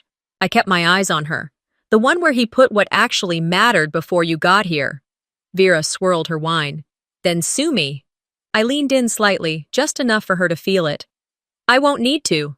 She raised an eyebrow. "No? You'll do it to yourself." She stared for a beat too long, then chuckled. "You've always had such flair for the dramatic, sweetheart. You've always had a flair for underestimating me." She stood then, not quickly, not with rage, just with that slow, measured grace of someone who still believed she had all the power in the room. "Whatever you think you found, Odalis, it won't matter. You don't know how these things work. The court cares about what's on file, not dusty papers and daddy's little letters." I let her talk, let her fill the silence with confidence. Because I already had Silas's number queued up in my phone. Because I had timestamps, signatures, legal precedents, and every reason to stand my ground. After she went upstairs and Dad followed without a word, I sat there alone in the dining room, listening to the old house settle into evening silence. They thought I was just angry. They didn't realize I was armed. The cease and desist letter I sent that night wasn't just a legal formality. It was a warning flare. I sent it with my hands steady, my mind clearer than it had been in weeks. Vera would receive it in the morning, and I knew she'd laugh at first. Cassian would probably toss it onto the kitchen counter with a smirk, muttering something smug about empty threats. But that letter had weight. It wasn't printed just on paper. It was typed in every sleepless night I'd endured, signed in silence I'd swallowed, and delivered with the quiet vengeance of a woman no longer afraid to be loud. It didn't take long for them to strike back. 3 days later, I got a call from the hospital. A nurse, kind voice, said my father had collapsed in the backyard while trimming a hedge. I threw on jeans and a jacket, didn't even brush my hair, just grabbed my keys and drove like the road owed me speed. When I got to the ER, my heart was thudding, my mind racing. He was still my father. I didn't care how cruel he had been lately. I just wanted to make sure he was breathing. I ran to the front desk, gave my name. The receptionist, a younger woman with a headset and eyes that flickered too much, clicked around on her screen, then looked up at me with a neutral expression. "I'm sorry, you're not listed as an authorized contact." I blinked. "I'm his daughter." "I understand, ma'am, but the authorization list only has two names, Vera Kress and Cassian Rowe." I felt my jaw tighten. "He never would have removed me." She shifted awkwardly.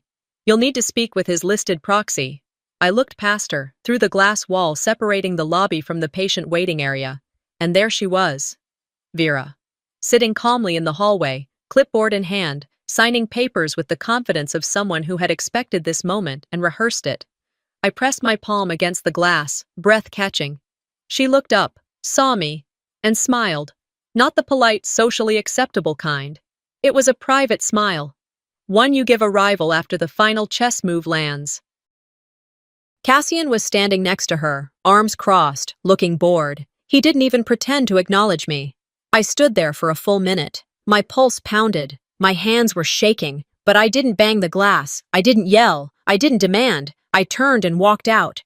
If they wanted to play legal games, I'd match them, move for move. Back at the house later that afternoon, I parked in the driveway longer than usual. The sun was starting to dip behind the hills. The light had that golden hue that usually made the backyard look soft, nostalgic. Not today. When I finally walked inside, the house was quiet, too quiet. As I passed the hallway, I noticed something different. My bedroom door, my childhood room, was closed, locked. I tried the knob. Nothing. I knocked once. Cassian's voice floated from the other side, lazy and unbothered. "Occupied." I didn't move. "That's my room." He opened the door slowly, grinning like a child caught with his hand in the cookie jar, but too old to care. The room was changed. My bed was gone. My bookshelf, the one my mom gave me when I turned 16, had been emptied. In its place was a flat-screen TV, a gaming console, and a mini fridge. My photos were gone. My high school trophies, gone. The quilt my mother made, missing. "What the hell is this?" Cassian leaned against the doorframe, biting into an apple. "Mom said I needed a real space. You weren't using it anyway." I stared at him. He didn't flinch. He actually laughed. "Don't look so shocked. You moved out years ago, remember? I was still living here. Were you?" He tossed the apple core into the trash. "You were more like a seasonal guest with a bad attitude." Something inside me snapped. Not loud, not messy, but final. I didn't raise my voice. I didn't argue. I walked past him, straight to the garage. Found the old wooden bat my father gave me back in middle school when I joined softball. It still had my name etched on the handle in permanent marker. When I returned to the hallway, Cassian was still smirking, one foot in the door. I said nothing, raised the bat, and slammed it into the doorframe. Wood splintered, paint cracked. One more swing, just enough to send a jagged message across the molding he'd just finished repainting. He jumped back, hands raised. "What the hell is your problem?" I lowered the bat, calm. "You want to steal the past?" I said. "Then rebuild it from splinters." Then I walked away. That night, I sat at the kitchen table, drafting a formal legal notice. I titled it clearly. Subject: Cease and desist. Occupation without consent. It laid out the facts. I was still a legal resident of the property. My belongings had been tampered with. My access to my father's medical care had been illegally blocked. I included references to the original will, current deed filings, and ongoing manipulation of a mentally diminished elder. I BCC'd Silas and sent it to Vera and Cassian's shared inbox. I didn't wait for a reply, because I knew what was coming next. That was the last time they thought I would walk away. The email I sent that night with the cease and desist wasn't even 48 hours old when the retaliation began. The next morning, I stopped by the grocery store after an early meeting with Silas. He'd reviewed the document I found in Dad's toolbox, confirmed its legality, and even offered to start drafting a quiet claim to freeze any new property actions. I told him to wait.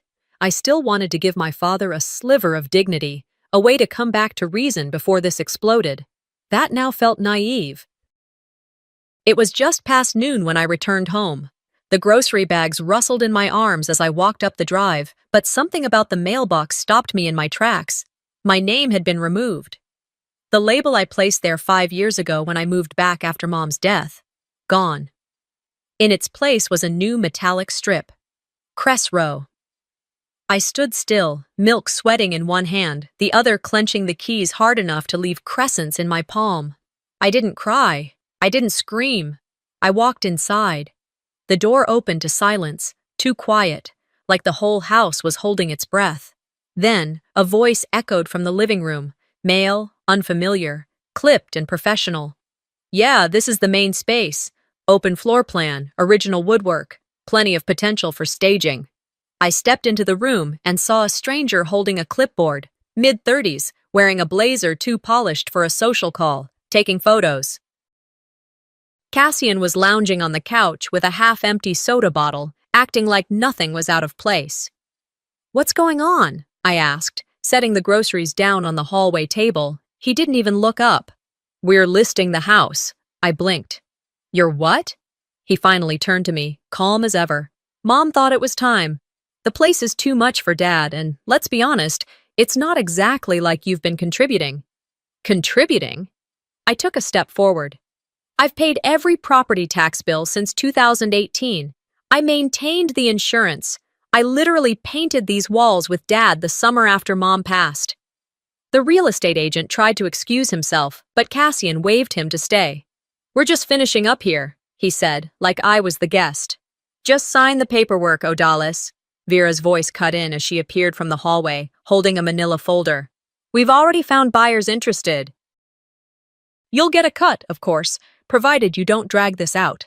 I looked at her, then at the man snapping another picture of the fireplace. My chest was heaving now, but I wasn't afraid. I walked over, took the folder from her hands, and opened it. More legal language, more nonsense dressed up like consideration. A signature line at the bottom, ready and waiting. I tore the folder in half. Cassian laughed under his breath. "God, you're exhausting." Vera didn't flinch. She turned to my father, who had just stepped into the room. His shirt was buttoned wrong, and his hair was still wet from a shower. He looked lost, until Vera placed a hand on his shoulder and whispered something I couldn't hear. Then his expression changed. He walked toward me, slow at first, then faster. I thought he was going to yell, maybe point a finger. Instead, he shoved me, hard. I stumbled back, hit the edge of the fireplace, and collapsed onto the floor. Pain shot up my ribs, sharp, hot, immediate. I couldn't breathe. The room tilted, and then I heard her. Vera, calm as the weather, said those words so smoothly, it was like she'd rehearsed them. "End her now." It didn't come with a shout. It wasn't a command. It was a suggestion, casual and chilling, like she was asking someone to pass the salt. My father raised his fist, his face red, trembling, veins pulsing at his temple. He brought it down once. I barely got my arm up in time to block it. Pain bloomed through my shoulder, my side. He raised it again. I heard Cassian say, "Dad, no!" But it was too late. That's when I saw it. Out of the corner of my eye, above the hallway arch, the blinking red light of the security camera I hadn't disabled, the one Vera forgot about. With what little strength I had, I reached for my smartwatch, pressed the alert button, pre-programmed to send an emergency ping to Silas's private server. The next minutes blurred together. I curled into myself on the hardwood floor, ribs aching, face hot with shame and fury. I could hear Vera pacing. I could hear Dad breathing like a winded dog, confused about what had just happened. Then sirens. 3 sets of footsteps stormed in. Blue uniforms, radios crackling. An officer knelt beside me. "Ma'am, can you hear me? Are you hurt?" I nodded slowly. "Check the hallway camera. It's all there." Cassian was trying to explain something in the background. Vera stood stiff, her arms crossed. My father had collapsed into the recliner, staring at his own hands like they belonged to someone else. They asked me if I needed an ambulance. I said no. I needed a moment. In that moment, while the officers reviewed the footage, I knew something had shifted, not just in my bones, which felt fractured, but in the way the house breathed around me. The truth had arrived, and it had a recording. By the 3rd day in the hospital, I no longer winced when the nurse checked my ribs. The bruising was deep, But the ache had shifted, less physical, more like something hollow inside of me had finally settled. The CT scans were clear. No internal bleeding. The cracked ribs would heal. The swelling around my left eye was going down, and I could breathe without gasping. But the damage wasn't only under my skin. Silas arrived late that afternoon, a leather briefcase in one hand, a calm storm in his eyes. He pulled a chair to the side of my bed and quietly opened the folder he'd brought. He didn't ask me how I was feeling. He already knew the answer. Inside the folder, labeled in my handwriting, "Timeline of coercion and property fraud," was every screenshot, every email, every legal discrepancy I'd been collecting for months. I had categorized them by incident, tagged them by date, and even included audio transcriptions from 2 brief phone calls Vera had made that I'd quietly recorded. Silas looked through the pages with methodical focus. "This is airtight," he said. "Will it be enough?" I asked. He nodded. "It's not just enough. It's overwhelming." A nurse stepped in to check my vitals. She paused, her voice gentler than before. "You need anything, hun?" "No," I said. "I've got everything I need." She nodded, gave me a soft pat on the shoulder, and left. Even the officer who'd been standing outside my room shifted his posture, more respectful now, like I was no longer just a domestic violence case. I was a witness, a survivor, a woman with receipts. That evening, someone leaked the footage. I didn't ask who. Maybe it was Silas's assistant, maybe the officer who saw the full video. Maybe it was time. It started with a 5-second clip, my father shoving me, the edge of the fireplace meeting my ribs, then Vera's voice, clear as glass. "End her now." That line went viral. By morning, it was on talk radio, trending on Facebook, dissected on podcasts. What kind of woman tells a man to hurt his daughter? What kind of father listens? Reddit exploded.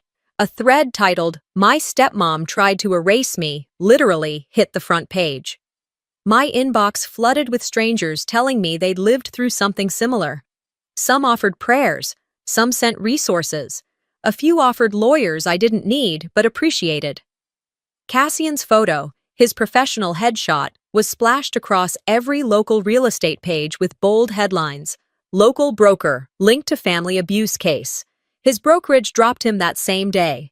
He tried posting a vague statement, some half-baked denial that truth always has 2 sides. That comment section didn't go well. By noon, reports surfaced that he was under review by the IRS for income misreporting. Turns out, you shouldn't list a house as pending sale when the current occupant hasn't signed a thing. Vera stayed quiet, no statements, no press. She was no longer a voice, just a face, one frozen in the frame where she whispered the unthinkable. 3 days later, I sat in a courthouse beside Silas as we submitted the original handwritten will, the one from the toolbox, dated, notarized, signed in my father's own shaky handwriting. The judge reviewed it, eyebrows lifting as he flipped through. Harlan didn't show. He was still in medical supervision, unfit to make statements. His mental state was fragile, and the neurologist confirmed he was no longer able to manage his own affairs. The judge declared him legally incapacitated. Vera's power of attorney was revoked. Her accounts, every shared asset, joint property filing, and discretionary trust, were frozen. I was granted temporary conservatorship over the estate, pending a full review. For the first time in years, I was no longer just someone shouting into a void. I had the paper, the law, the truth. At the end of the hearing, I didn't speak. I didn't look around for anyone to hug or thank. I just stood up, collected my folder, and walked out. In the hallway, Vera was waiting, alone. No lawyer, no entourage, just her, in a beige coat that swallowed her frame, looking older than I'd ever seen her. She tried to meet my eyes. I didn't give her the satisfaction. I walked past her, stopped just long enough to say one thing. "This house will never say your name again." I didn't mean it to be poetic. I meant it literally. Every trace of her in that place was already gone. Photographs, plaques, even her scented candles. When the dust settled, there wouldn't be a corner of that house left with her shadow in it. That evening, I sat on the front porch, the same steps where my mother used to tie my shoes before school. I watched the sun dip below the cottonwoods, letting the air finally stretch without tension. It wasn't joy I felt. It was release, like exhaling after holding your breath too long. Winning doesn't always feel like victory. Sometimes it just feels like surviving long enough to outlive the storm. It had been 4 months since the ruling, but it felt both farther and closer than that, like the stretch of a scar that still itched when it rained. Fall had settled over Fort Collins in that in-between way it always did, half warm, half brittle, trees shedding their memory in bursts of yellow and copper. I pulled into the gravel lot of the care home just before 10 in the morning. The place was quiet, modest, the kind of facility that didn't boast about its equipment or aesthetics but focused on keeping the windows open and the patients clean. They wheeled my father into the visitor room 5 minutes after I arrived. He looked smaller, not in the frail, physical way I expected, though that was true too, but spiritually. Like the man I remembered had folded in on himself, leaving behind something quieter, more aware of what he'd lost. I didn't speak first. He motioned for the nurse to give him the small notepad they kept by his wheelchair. With trembling fingers, he wrote. It took him longer than it should have, the pencil pausing in places where words likely didn't come easy anymore. Then he handed me the paper. I forgot who I was. You never did. I'm sorry I made you carry both our names. I read it twice. I didn't cry. I didn't touch his hand. But I nodded.